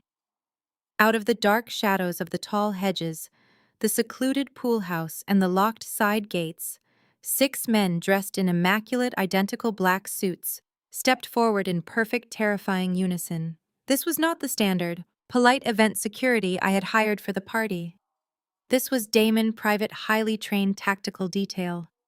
They moved with absolute terrifying efficiency, their faces completely stoic, and their eyes scanning the crowd for any signs of physical threats. Damon himself, a towering, intimidating figure of pure muscle and military precision, walked directly up the wooden stairs to the stage.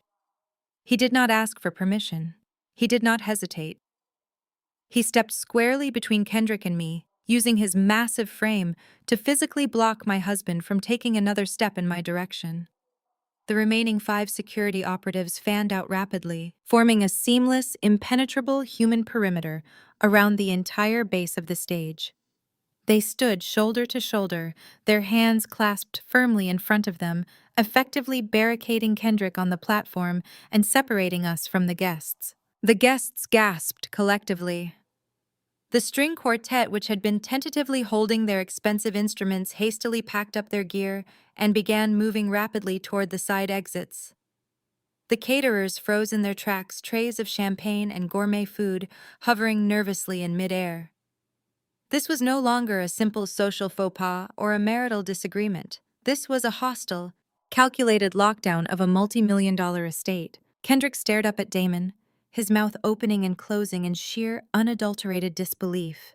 He looked down at the tight security perimeter surrounding the stage, then looked back at me, his eyes wide with rising terror. The reality of his dire situation was finally crashing down on his head. The fake untouchable mogul was now trapped on a stage he did not own, surrounded by armed guards he did not pay, facing a wife he could no longer manipulate or control. What is the absolute meaning of this? Beatrice shrieked from the front row, standing up so fast her chair tipped over backward. She pointed a trembling, furious finger directly at me. You cannot do this, Nia. You cannot humiliate my son like this in front of these people. Tell these hired thugs to back off right now. I looked down at my mother-in-law, my smile returning far sharper and colder than before. I did not need to raise my voice or shout over the commotion. The stunned silence in the yard was so absolute that my words carried effortlessly through the crisp night air. The security stays exactly where they are, Beatrice, I said calmly, into the microphone, my eyes locking onto hers. Because we are not quite finished here. The party may be over for the guests, but for Kendrick, Tariq, Chloe, and you, the real reckoning is just beginning. The silence that followed my declaration hung over the backyard like a heavy, suffocating shroud. Nobody moved. The mayor of Atlanta, the corporate investors, the megachurch elite, all of them stood completely transfixed by the implosion of the Sterling family, carefully curated public image. Kendrick was trapped behind the immovable wall of my private security detail. Before Kendrick could attempt another pathetic lie, the tense atmosphere was pierced by the sharp clicking of dress shoes on the stone pathway. Julian, the owner of Atlanta Premier Luxury Catering Service, stepped out from the main house. Julian bypassed the frozen guests and marched directly to the base of the stage. He looked up at Kendrick, his expression a mask of polite but unyielding business protocol. "Mr. Sterling," Julian announced, his voice carrying easily through the quiet yard. "Since Mrs. Sterling has officially concluded the event prematurely, my staff is packing up the equipment and the remaining food stations. Per our strict contractual agreement for early termination, the final balance is due immediately before our trucks leave the premises. The remaining total is $50,000. We accept all major credit cards." Kendrick saw this as a golden opportunity to salvage his crumbling image. "Of course," Julian Kendrick said smoothly. "We always take care of our vendors." Kendrick reached into the breast pocket of his jacket and pulled out a sleek silver money clip. He extracted a heavy platinum credit card and handed it down to Julian with a flourish. The crowd watched intently. This was Kendrick's moment to prove he was still the financial powerhouse he claimed to be. Julian pulled a mobile payment terminal from his apron pocket, inserted the heavy platinum card, and waited. The machine beeped. A harsh, sharp, negative tone. Julian frowned slightly, looking at the small digital screen. "I am sorry, Mr. Sterling," Julian said, his voice carrying a hint of professional irritation. "The transaction has been declined." The word "declined" echoed across the manicured lawn. Kendrick's forced smile twitched. He quickly withdrew his hand, his eyes darting toward the mayor, who was now watching the exchange with narrowed, skeptical eyes. "That is impossible," Kendrick stammered, his smooth facade cracking significantly. "It must be a security flag because of the large amount. Run it again. Let me give you another one." Kendrick frantically pulled a black corporate card from his clip. He practically shoved the black card into Julian's hand. "Run this one. It has no limit." Julian inserted the black card into the terminal. "Declined again, Mr. Sterling." Julian stated loudly, "It says the account has been frozen and access is completely revoked. I need another form of payment immediately, or I am calling the authorities for theft of services." Panic and unfiltered finally consumed Kendrick. He pulled out his phone, his fingers shaking violently as he tried to open his mobile banking applications. I stood on the stage watching him frantically tap the screen. I knew exactly what he was seeing. Red banners, locked accounts, zero available balances. "This cannot be happening," Kendrick muttered, staring at his phone in absolute horror. He looked up at me, his eyes wide with a sudden devastating realization. "You did this. What did you do to my accounts?" "I did nothing to your accounts, Kendrick," I replied, my voice dropping to a lethal quiet register that commanded total attention. "I simply secured my own money. It seems you finally have to pay for your lavish lifestyle using your own funds. Unfortunately for you, you do not have any." The crowd erupted into frantic, unrestrained whispering. The elite members of Atlanta society were watching the supposed patriarch of the Sterling family fail to cover a basic catering bill. He was not a mogul. He was a broke, desperate imposter standing on a stage he did not own. At that exact moment, the fragile restraint holding my in-laws back shattered completely. Beatrice and Chloe, realizing that their primary source of funding had just been publicly humiliated and financially castrated, lost all sense of decorum. They rushed toward the front of the stage, pushing past a state senator and a prominent real estate developer. "You vindictive, petty little girl," Beatrice screamed, abandoning her pious megachurch persona entirely. "How dare you embarrass my son like this? You unlock those accounts right now. We have important guests here. You are making us look like fools." Chloe pointed a perfectly manicured finger at me, her face contorted with rage. "You are psycho Naya. You think you can just shut off our money? Kendrick is your husband. Half of everything you have belongs to him anyway. You are going to pay for this humiliation. Their screeching voices echoed through the yard, stripping away the last remnants of their high society disguise. They looked exactly like what they truly were: greedy, entitled parasites panicking as their host finally fought back. I looked down at them with absolute freezing contempt. You do not have a penny to your names, I stated clearly. And you never did. Every designer dress you wear, every luxury car you drive, every single charity gala you attend is funded entirely by my sweat and my intelligence. You mocked my background, Beatrice. You called me a ghetto girl from the wrong side of the tracks. Well, this ghetto girl just fired all of you. The realization that his lavish lifestyle funded by his brother theft of my money was over-pushed Tariq into a blind, aggressive rage.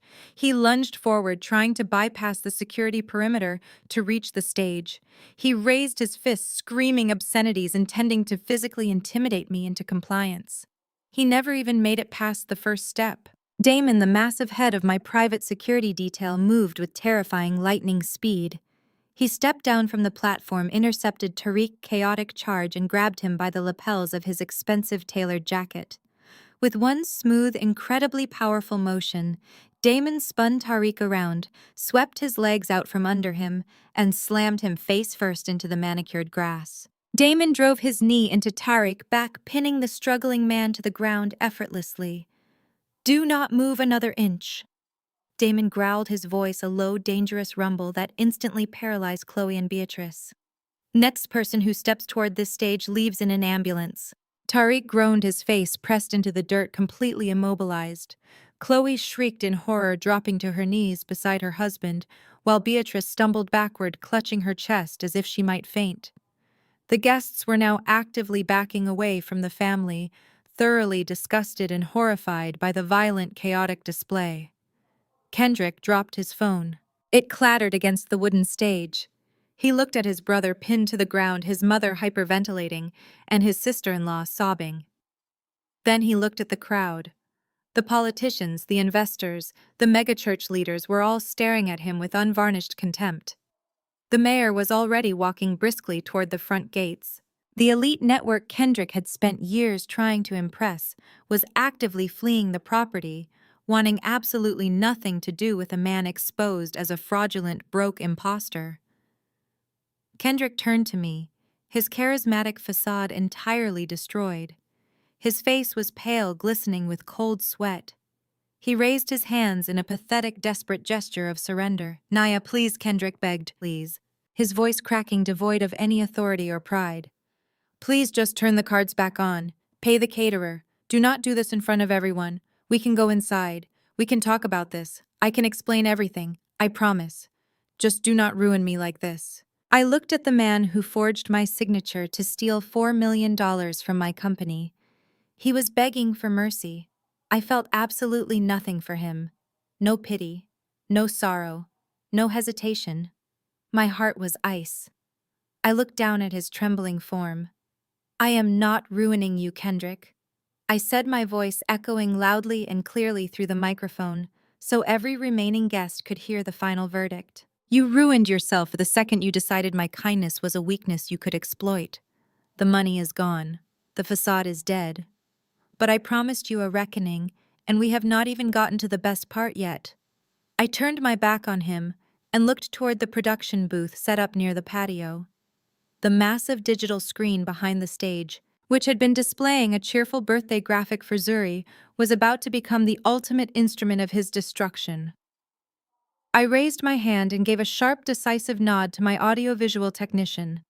The screen flickered and went black. The silence in the yard grew even heavier, suffocating in its intensity. Everyone present could sense that the final, most devastating blow was about to be delivered.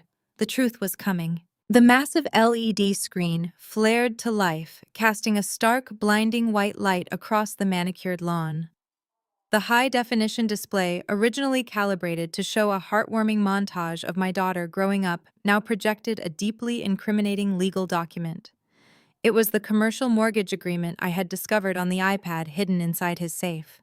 The text was magnified, crisp, and undeniable. I turned back to the microphone, my voice echoing with clinical surgical precision. Ladies and gentlemen, I ask that you direct your attention to the screen behind me.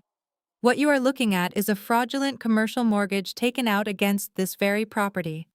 The estate we are standing on is owned exclusively by my corporate entity. Kendrick Sterling has zero legal claim to it and absolutely no signing authority. Yet as you can see, a $4 million loan was recently approved. I raised my hand, pointing a single finger at the production booth. The screen zoomed in rapidly, filling the entire display with the bottom of the final page. There, in bold black ink, was my name, Nia Sterling. I paused, letting the image burn into the retinas of every politician, investor, and socialite remaining in the yard. That signature is a masterclass forgery, I stated flatly.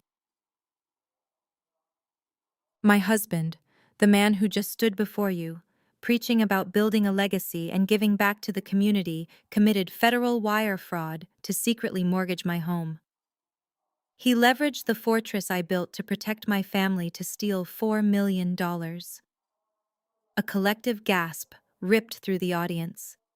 The mayor took a sharp step backward, his face registering profound horror. The investors from my financial technology firm shook their heads in utter disbelief, pulling out their phones to undoubtedly contact their own legal teams. Kendrick lunged toward me again, but Damon's massive arms shot out like a steel beam, pressing firmly against his chest and driving him back. Nia, you have to stop this. Kendrick pleaded, his voice a frantic, breathy whine. You are taking things out of context. You do not understand the investments I was making for our future. I did not steal anything. I ignored his pathetic whimpering. I gave another sharp nod to the production booth. The screen shifted instantly. The forged mortgage vanished, replaced by high-resolution photographs of Kendrick's private handwritten ledger and the digital bank statements I had found on his encrypted iPad. The screen was now a cascading waterfall of damning financial transactions. Let us talk about his investments, I announced to the captive audience. Let us talk about where that $4 million actually went. The screen highlighted a specific recurring recipient, a bank account registered to a shell company. I pointed directly at the brightly lit numbers. You will notice massive continuous wire transfers draining from the fraudulent mortgage account. $50,000, $75,000, $100,000 at a time. The destination for these stolen funds is an offshore account operated under a very familiar name. The screen flashed again, displaying the official incorporation documents for the shell company. The sole proprietor listed in bold text was Chloe Sterling, my sister-in-law. The collective attention of the entire yard instantly snapped toward Chloe. She froze, the color draining so rapidly from her face that she looked like a ghost standing on the grass. Tarek, still pinned to the dirt by my security guard, twisted his neck to look up at the screen. His eyes widened in sheer, unadulterated shock. He had believed he was a partner in their grift, but the sheer volume of the money and the sole ownership of the account clearly caught him completely off guard. I turned my gaze directly toward the prominent figures sitting in the front rows. Many of you here tonight are generous philanthropic leaders, I said, my voice projecting a warning tone. Just moments ago, Kendrick solicited your donations for his brand new venture, the Zuri Future Fund. He promised you a legacy of empowering underprivileged youth. He sold you a dream of community upliftment. I stepped closer to the edge of the stage, locking eyes with the megachurch elders who had been sitting with Beatrice. The Zuri Future Fund is not a charity, I declared, letting the words strike them like physical blows. It is a highly coordinated money laundering operation. It is a slush fund designed to siphon the $4 million Kendrick stole from me, wash it through a fake non-profit organization, and deposit it directly into Chloe private accounts. They used the name of my 9-year-old daughter to create a fraudulent front for grand larceny. The politicians in the crowd immediately began walking briskly toward the exits, desperate to distance themselves from a massive federal crime. The donors, who had literally just reached for their checkbooks, pulled their hands back as if the tables were on fire.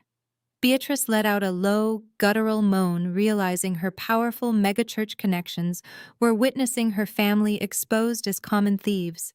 Her pious reputation, built over decades of carefully curated social climbing, was evaporating into ash. "I am not finished," I said, maintaining my iron grip on the microphone. The screen shifted again. This time it displayed a timeline of text messages between Kendrick and Chloe. The messages detailed coordinated luxury purchases, expensive hotel bookings, and transfers of funds, completely hiding the money from Tariq. Tariq stopped struggling against the security guard. He stared at the giant screen, reading the messages detailing secret meetings at high-end boutique hotels in downtown Atlanta. During hours, Kendrick claimed to be playing golf. The language used in the texts was not familial. It was highly intimate, suggestive, and explicitly transactional. Chloe had not just been receiving stolen money. She had been trading her loyalty, and clearly her physical affection for unfettered access to Kendrick, stolen millions. Tariq's face twisted from shock into a mask of pure, devastating agony. He looked at his wife, who was now trembling violently, clutching her expensive handbag, as if it could protect her from the catastrophic fallout. "Chloe."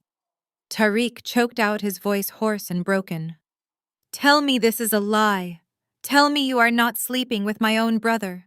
Tell me you did not hide millions of dollars from me while letting him take the fall." Chloe could not speak.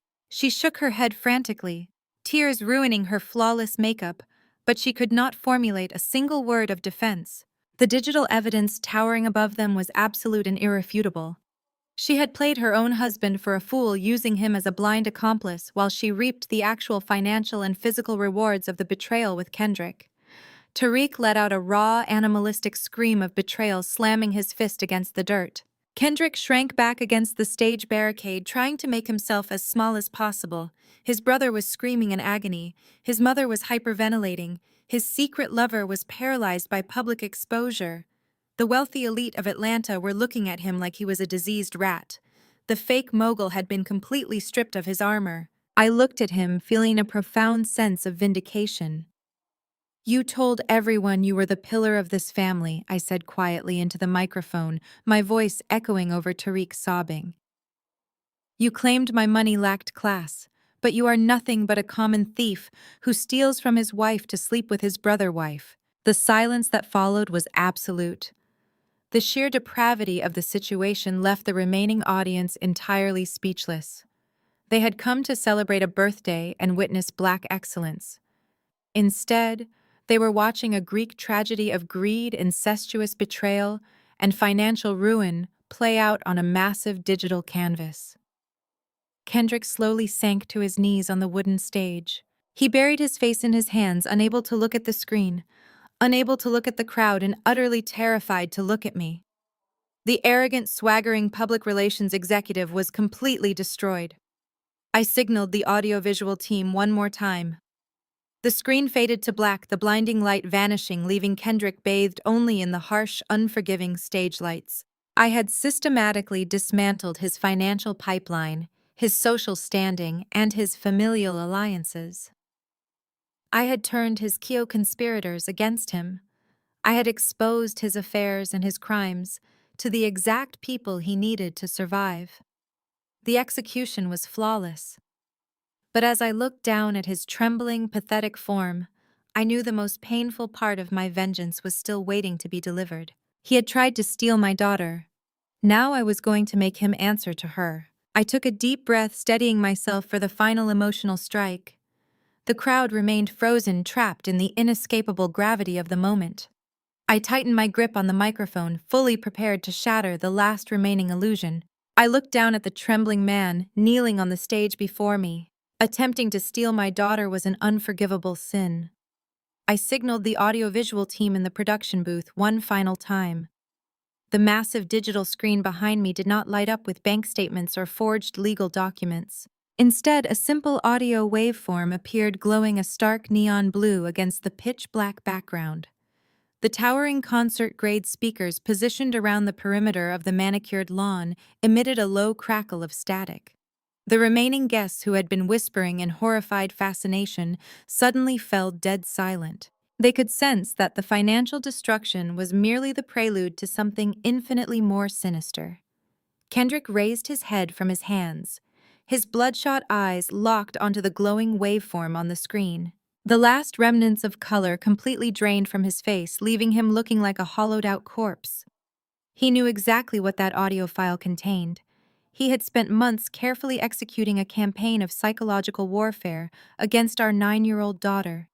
He had planted poisonous seeds of doubt and fear in her innocent mind. He had convinced Zuri that I was a heartless corporate machine who wanted to banish her to a boarding school.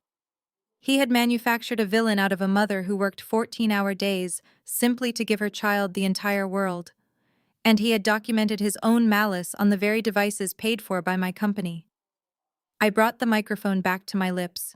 My voice was no longer the projecting command of a chief executive officer, but the fierce protective growl of a mother defending her cub. "You thought you could break me by breaking my child," I said, staring directly down at Kendrick. "You thought you could manipulate a little girl into hating the woman who gave her life.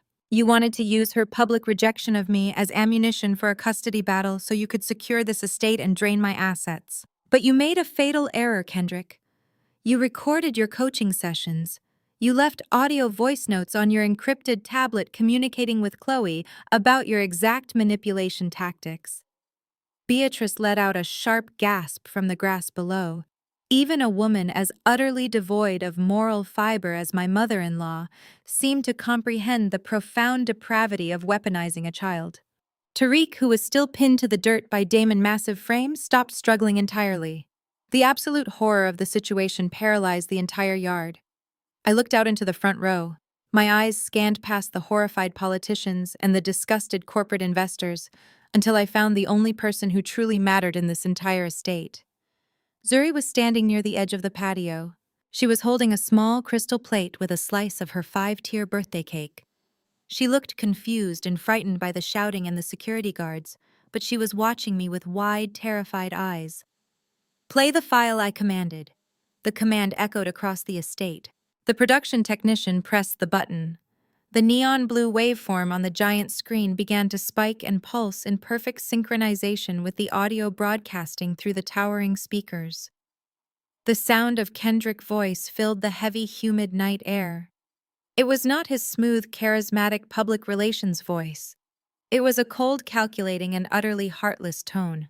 It was the voice of a predator negotiating a business transaction. "Just throw the gifts in the fire." "Zuri?" The recorded voice of my husband commanded, echoing off the stone walls of the mansion. The audio was crystal clear, capturing every sinister inflection. "Do not hesitate when you do it. Make sure everyone is watching you.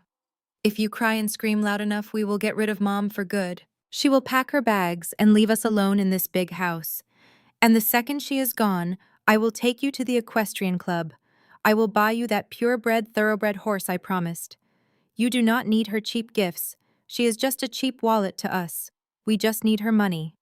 The audio file ended with a sharp click. The silence that slammed down over the backyard was heavier and more suffocating than before. The sheer, unadulterated evil of those recorded words hung in the air like toxic smoke. It was a confession of absolute moral bankruptcy. He had bribed his own daughter to publicly humiliate her mother using a horse he could not afford, and a lie about abandonment he invented from thin air. He had reduced me, the woman who built his entire fake reality, to nothing more than a cheap wallet. I did not look at Kendrick. He was already dead to me, a ghost kneeling on a wooden stage. I kept my eyes locked entirely on Zuri. My beautiful, innocent 9-year-old girl stood frozen near the patio. The elite guests watched in collective agony as the emotional destruction of a child played out before their eyes. The sheer cruelty of Kendrick's manipulation wiped away any lingering sympathy they might have harbored for his financial ruin. He had violated the most sacred bond of parenthood. The crystal plate in her hands began to tremble. The audio playback had just shattered the fabricated reality her father had carefully constructed around her. Her young mind was racing, attempting to process the devastating magnitude of the betrayal. She realized in that exact moment that the purebred, thoroughbred horse was a complete lie. She realized that her father did not want to protect her from a boarding school because the boarding school was a malicious fiction. Most devastatingly of all, Zuri realized that her father had used her as a disposable pawn to inflict maximum pain on her mother. The man she trusted implicitly, the man who played the fun-loving hero, had secretly referred to her mother as a cheap wallet. The psychological programming snapped. The brainwashing dissolved into dust. The truth crashed down upon her tiny shoulders with crushing, agonizing force. She looked at the smoldering remains of the custom designer dress and the diamond necklace still resting in the dark stone fire pit. She looked at the man kneeling on the stage who had commanded her to destroy symbols of my pure love. The crystal plate slipped from Zuri's trembling fingers. It hit the imported marble floor of the patio and shattered into a dozen glittering pieces. The slice of birthday cake splattered across the expensive stone. The sharp sound of breaking glass broke the spell holding the crowd captive. Zuri let out a loud, gut-wrenching sob. It was a sound of pure heartbreak, of a child realizing she had been terribly used by the person supposed to keep her safe. The tears cascaded down her cheeks, ruining her perfect birthday party makeup. She did not look at Kendrick. She did not look at her grandmother Beatrice, who was sitting on the grass in a state of catatonic shock. Mommy Zuri cried out, her voice cracking with profound sorrow and overwhelming guilt. She lunged forward, running blindly through the crowd of stunned politicians and elite socialites. The guests immediately parted, making a clear, wide path for the sobbing child. She ran past Chloe, who was still trembling near her pinned husband. She ran past the frozen caterers and the paralyzed musicians. She reached the base of the stage. Damon, the towering head of my private security detail, immediately stepped aside, opening the impenetrable human perimeter to let her through. Zuri scrambled up the short wooden stairs, her fancy party shoes slipping slightly in her frantic haste. She completely bypassed Kendrick, who reached out a weak, trembling hand toward her. She ignored him as if he did not exist. She ran directly to me, throwing her small arms around my waist and burying her tear-streaked face into the fabric of my tailored dress. I dropped the silver microphone. It hit the wooden stage floor with a loud thud, rolling away toward the edge. I sank to my knees, completely disregarding the sharp pain in my joints or the risk of ruining my designer clothing. I wrapped my arms tightly around my daughter, pulling her small, shaking body against my chest.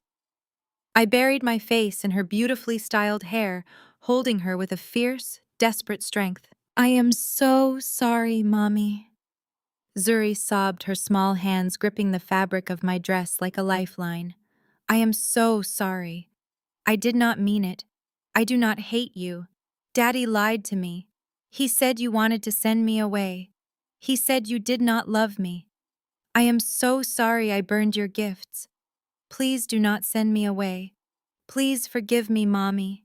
I held her tighter, rocking her gently back and forth on the wooden stage, anchoring to absolute reality. I held her tighter, rocking her on the wooden stage, anchoring her to reality. "I am never sending you away, Zuri," I whispered, ensuring my voice was a calm anchor. "You are my entire world. Nobody is going to separate us. Your father lied because he is a greedy man, but you are safe now." Zuri clung to me, her small frame shivering violently as years of manipulation unspooled from her young mind. I kissed her head, wrapping my body around hers as a physical shield. The emotional devastation of the moment was pierced by an escalating wail in the distance. The high-pitched scream of police sirens cut through the humid Atlanta air. The sound grew rapidly, multiplying in intensity as emergency vehicles sped down the exclusive residential streets.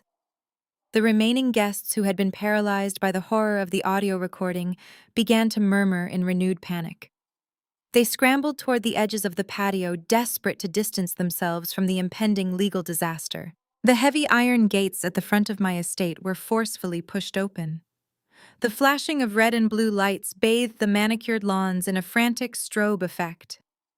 A fleet of unmarked federal sport utility vehicles rolled onto the pristine driveway, followed closely by marked Atlanta police cruisers. The doors swung open in aggressive unison. A dozen heavily armed federal agents, wearing tactical vests emblazoned with the letters of the Federal Bureau of Investigation, poured onto the property. They were accompanied by financial crime investigators, holding leather portfolios, and local police officers with hands resting on their utility belts.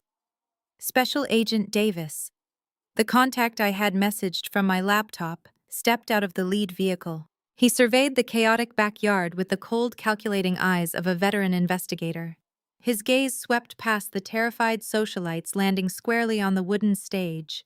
He caught my eye and gave a single sharp nod of acknowledgement. The cavalry had arrived, and they were not here to issue polite warnings. Kendrick heard the sirens and looked up from the floorboards. The realization of his absolute doom struck him with the force of a freight train. The federal agents marched directly toward the backyard, fanning out with tactical precision to secure every exit. The fake mogul who had built an entire identity on my dime was now facing decades in federal prison for wire fraud, forgery, and money laundering. His survival instinct, devoid of logic, violently kicked in. Kendrick scrambled to his feet, his designer suit wrinkled and stained with sweat. He looked wildly around the enclosed backyard, searching for an escape route that simply did not exist. Damon and my private security team still held the perimeter around the stage, their massive frames blocking the direct paths. Kendrick was blinded by animalistic panic. He turned away from me and Zuri, abandoning his daughter without a second thought, and bolted toward the rear of the estate. He sprinted off the side of the stage, his leather loafers slipping on the damp grass. "Federal agents do not move," shouted Agent Davis, his voice booming across the yard with absolute authority. "Surrender immediately." Kendrick ignored the command. He ran with desperate, flailing strides, heading toward the tall, sculpted hedges lining the edge of the property. He thought he could disappear into the shadows of the neighboring golf course. He was delusional. Two federal agents moved with terrifying speed, intercepting his pathetic flight path. One agent stepped smoothly into Kendrick's trajectory, dropping his shoulder and driving his entire body weight directly into Kendrick's midsection. The impact was brutal and highly satisfying. Kendrick let out a sharp, breathless wheeze as he was launched backward off his feet.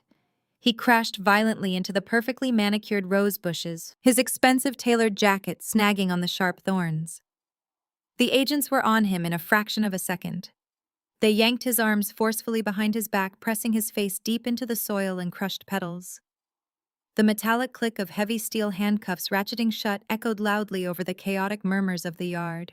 The golden boy of the Sterling family, the man who had mocked my working-class roots, was now eating dirt, restrained like a common street criminal. Simultaneously, a second team of federal investigators marched directly toward the area where Chloe and Tariq were situated. Chloe was standing near the bar, her hands trembling so violently that her crystal champagne flute slipped from her grasp, shattering against the stone pavers. She backed away, her eyes wide with terror, as two female federal agents approached her with purposeful strides. "Chloe Sterling," one of the agents stated. "You are under arrest for conspiracy to commit wire fraud, money laundering, and the operation of a fraudulent charitable organization. You have the right to remain silent." Chloe shrieked, a high-pitched grating sound of pure panic. "No, you do not understand," she cried out, trying to pull her arms away as the agents firmly grabbed her wrists.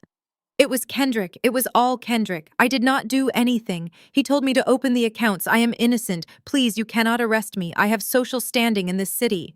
The agents ignored her pathetic protests, effortlessly twisting her arms behind her back and securing the handcuffs. The glittering diamond tennis bracelet she had purchased with my stolen funds caught the harsh strobe of the police lights, highlighting the absolute absurdity of her situation. She sobbed hysterically, her flawless makeup running down her face in dark, muddy streaks as they marched her toward the waiting federal vehicles. Tariq, who had finally pushed himself up from the ground, simply watched his wife being dragged away. He did not intervene or defend her. The devastating revelation of her financial and physical affair with his own brother had completely broken his spirit. He stood there, an empty shell of a man, watching the fraudulent empire crumble to absolute dust. The swift, brutal efficiency of the federal takedown left the remaining guests in a state of catatonic shock. The yard was a battlefield of ruined reputations. I stood up, keeping Zuri tucked safely behind my legs, shielding her eyes from the harsh reality of her father being hauled up from the rose bushes. Kendrick's face was scratched and bleeding from the thorns, his arrogant demeanor erased by the reality of federal custody. Then the final pathetic act of the evening unfolded. Vivian, the pious matriarch of the megachurch, who spent a decade making my life a nightmare, finally snapped under the weight of her family's total annihilation. She had watched her favorite son exposed as a thief and predator. She watched her daughter-in-law arrested for fraud. The prestigious social standing she valued above human decency was gone forever. Vivian let out a loud, agonizing wail, sounding like a wounded animal. She stumbled forward, her legs giving out beneath her. She collapsed heavily onto the manicured grass, her silk dress bunching up around her knees. She crawled forward on her hands and knees, abandoning the grace she preached about. She dragged herself toward the edge of the stage, looking up at me with tears streaming down her face.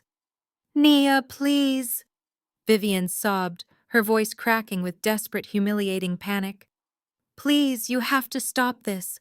Tell them it is a mistake. You have the power to fix this. They are going to take my boys away. We will lose everything. The church will turn their backs on us. We will be ruined. I am begging you. Show some Christian mercy. Call off the police. Please, Nia, help us." I looked down at the woman groveling. This was the woman who mocked my upbringing, who smiled with malicious glee when Zuri burned my gifts, who conspired to steal my wealth and destroy my sanity. She was begging for mercy from the person she tried to obliterate. I felt zero pity. My heart remained absolutely cold. I looked at Vivian, my expression detached, and delivered the final blow to her non-existent dignity. "I would love to help Vivian," I said, my voice smooth, calm, and carrying the weight of victory. "But as you said earlier tonight, my money lacks class. I would not want to insult your refinement by using it for bail." Vivian's mouth opened in a silent scream of despair. The magnitude of my rejection hit her like a physical strike. She collapsed onto the grass, weeping uncontrollably into her hands as federal agents hauled her son away in chains. I turned my back on the pathetic scene. I took Zuri's hand and guided my daughter away from the stage, the flashing police lights, and the toxic ruins of the Sterling family. The execution was complete. The parasites had been eradicated. The estate, the wealth, and my daughter belonged solely to me. We walked through the heavy glass doors into our home, leaving the trash exactly where it belonged outside in the dirt. The heavy glass doors closed behind us, sealing away the chaos of the flashing police lights and the wailing sirens. Through the expansive windows, I watched the immediate aftermath unfold with clinical detachment. The elite guests of Atlanta high society were practically sprinting toward the front gates, eager to escape the radioactive fallout of the Sterling family's public destruction. The mayor's security detail ushered him away swiftly, shielding him from the cameras that a few bold attendees had pulled out. The valet driveway was a disorganized frenzy of luxury vehicles speeding off into the humid Georgia night. Within 20 minutes, the sprawling backyard of my Buckhead estate was completely empty of human life. The only things remaining were the scattered remnants of a ruined celebration. The half-eaten gourmet appetizers sat abandoned on silver trays. The champagne flutes lay discarded in the manicured grass. The fire pit still smoldered, casting a faint, dying orange glow over the ashes of the bespoke dress and the diamond necklace. The physical symbols of my hard work had been destroyed, but the oppressive, suffocating weight of my toxic marriage had been completely incinerated right alongside them. I was finally breathing clean air for the very first time in years. I looked down at Zuri, who was still clinging to my waist, her small body racked with exhausted, heavy sobs. I scooped her up into my arms, ignoring the ache in my muscles, and carried her away from the windows. I walked us upstairs to her bedroom, a safe haven decorated in bright colors and filled with the things she truly loved. I sat on the edge of her bed, holding her in my lap as she cried until there were simply no tears left to shed. "I am sorry I was so mean to you, Mommy," Zuri whispered, her voice hoarse and fragile. "Daddy told me so many scary things. I thought you did not want me anymore." I stroked her hair, kissing her forehead with a fierce, unwavering, protective love. "I will always want you, Zuri," I told, my voice steady and completely reassuring. "Your father told you terrible lies because he is a very sick, selfish man who only cared about money. But you never have to be afraid of him again. I am right here, and I am never going to let anyone hurt you or use you ever again." She buried her face in my shoulder, her breathing slowly evening out as the exhaustion of the night's trauma finally pulled her into a deep, necessary sleep. I sat there in the quiet dark of her room, holding my daughter, feeling the fierce, protective victory pumping through my veins. The poison had been forcefully extracted.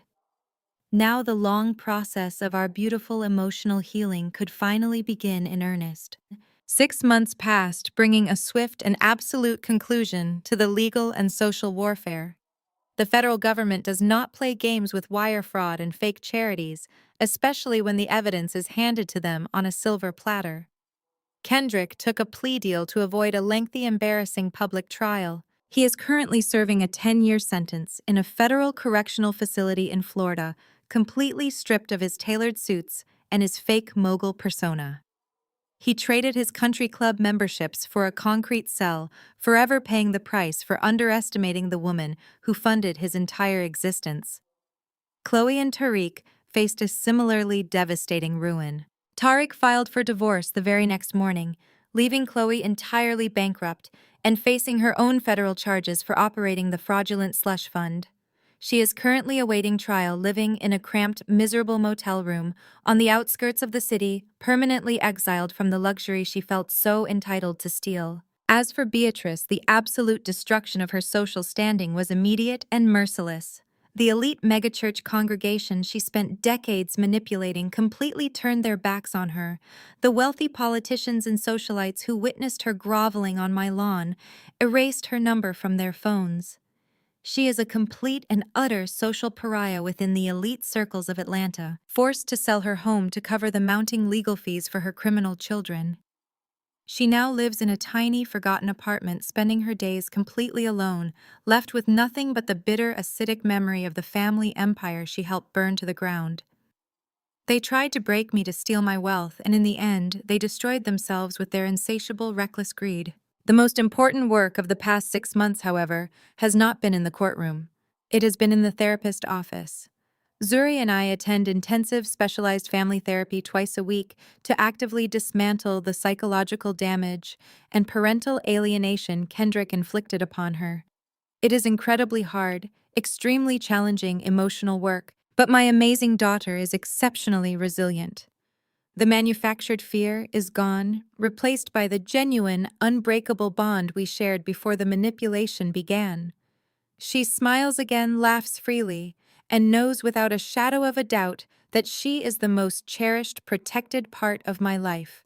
I sit now behind the massive mahogany desk in my corner office, looking out through the floor-to-ceiling windows at the sprawling, bustling Atlanta skyline. The financial technology firm I built from nothing is stronger and more profitable than ever. My estate in Buckhead is peaceful, secure, and entirely my own. I purged the parasites from my life with absolute surgical precision, severing every toxic tie without a single ounce of hesitation or regret. I am a mother. I am a chief executive officer. I am an unstoppable force of nature. They thought I was just a cheap wallet they could drain and discard. Instead, I became the absolute architect of their ruin, proving once and for all that a queen never negotiates with thieves. I fought the hardest battle of my entire life, and I absolutely won.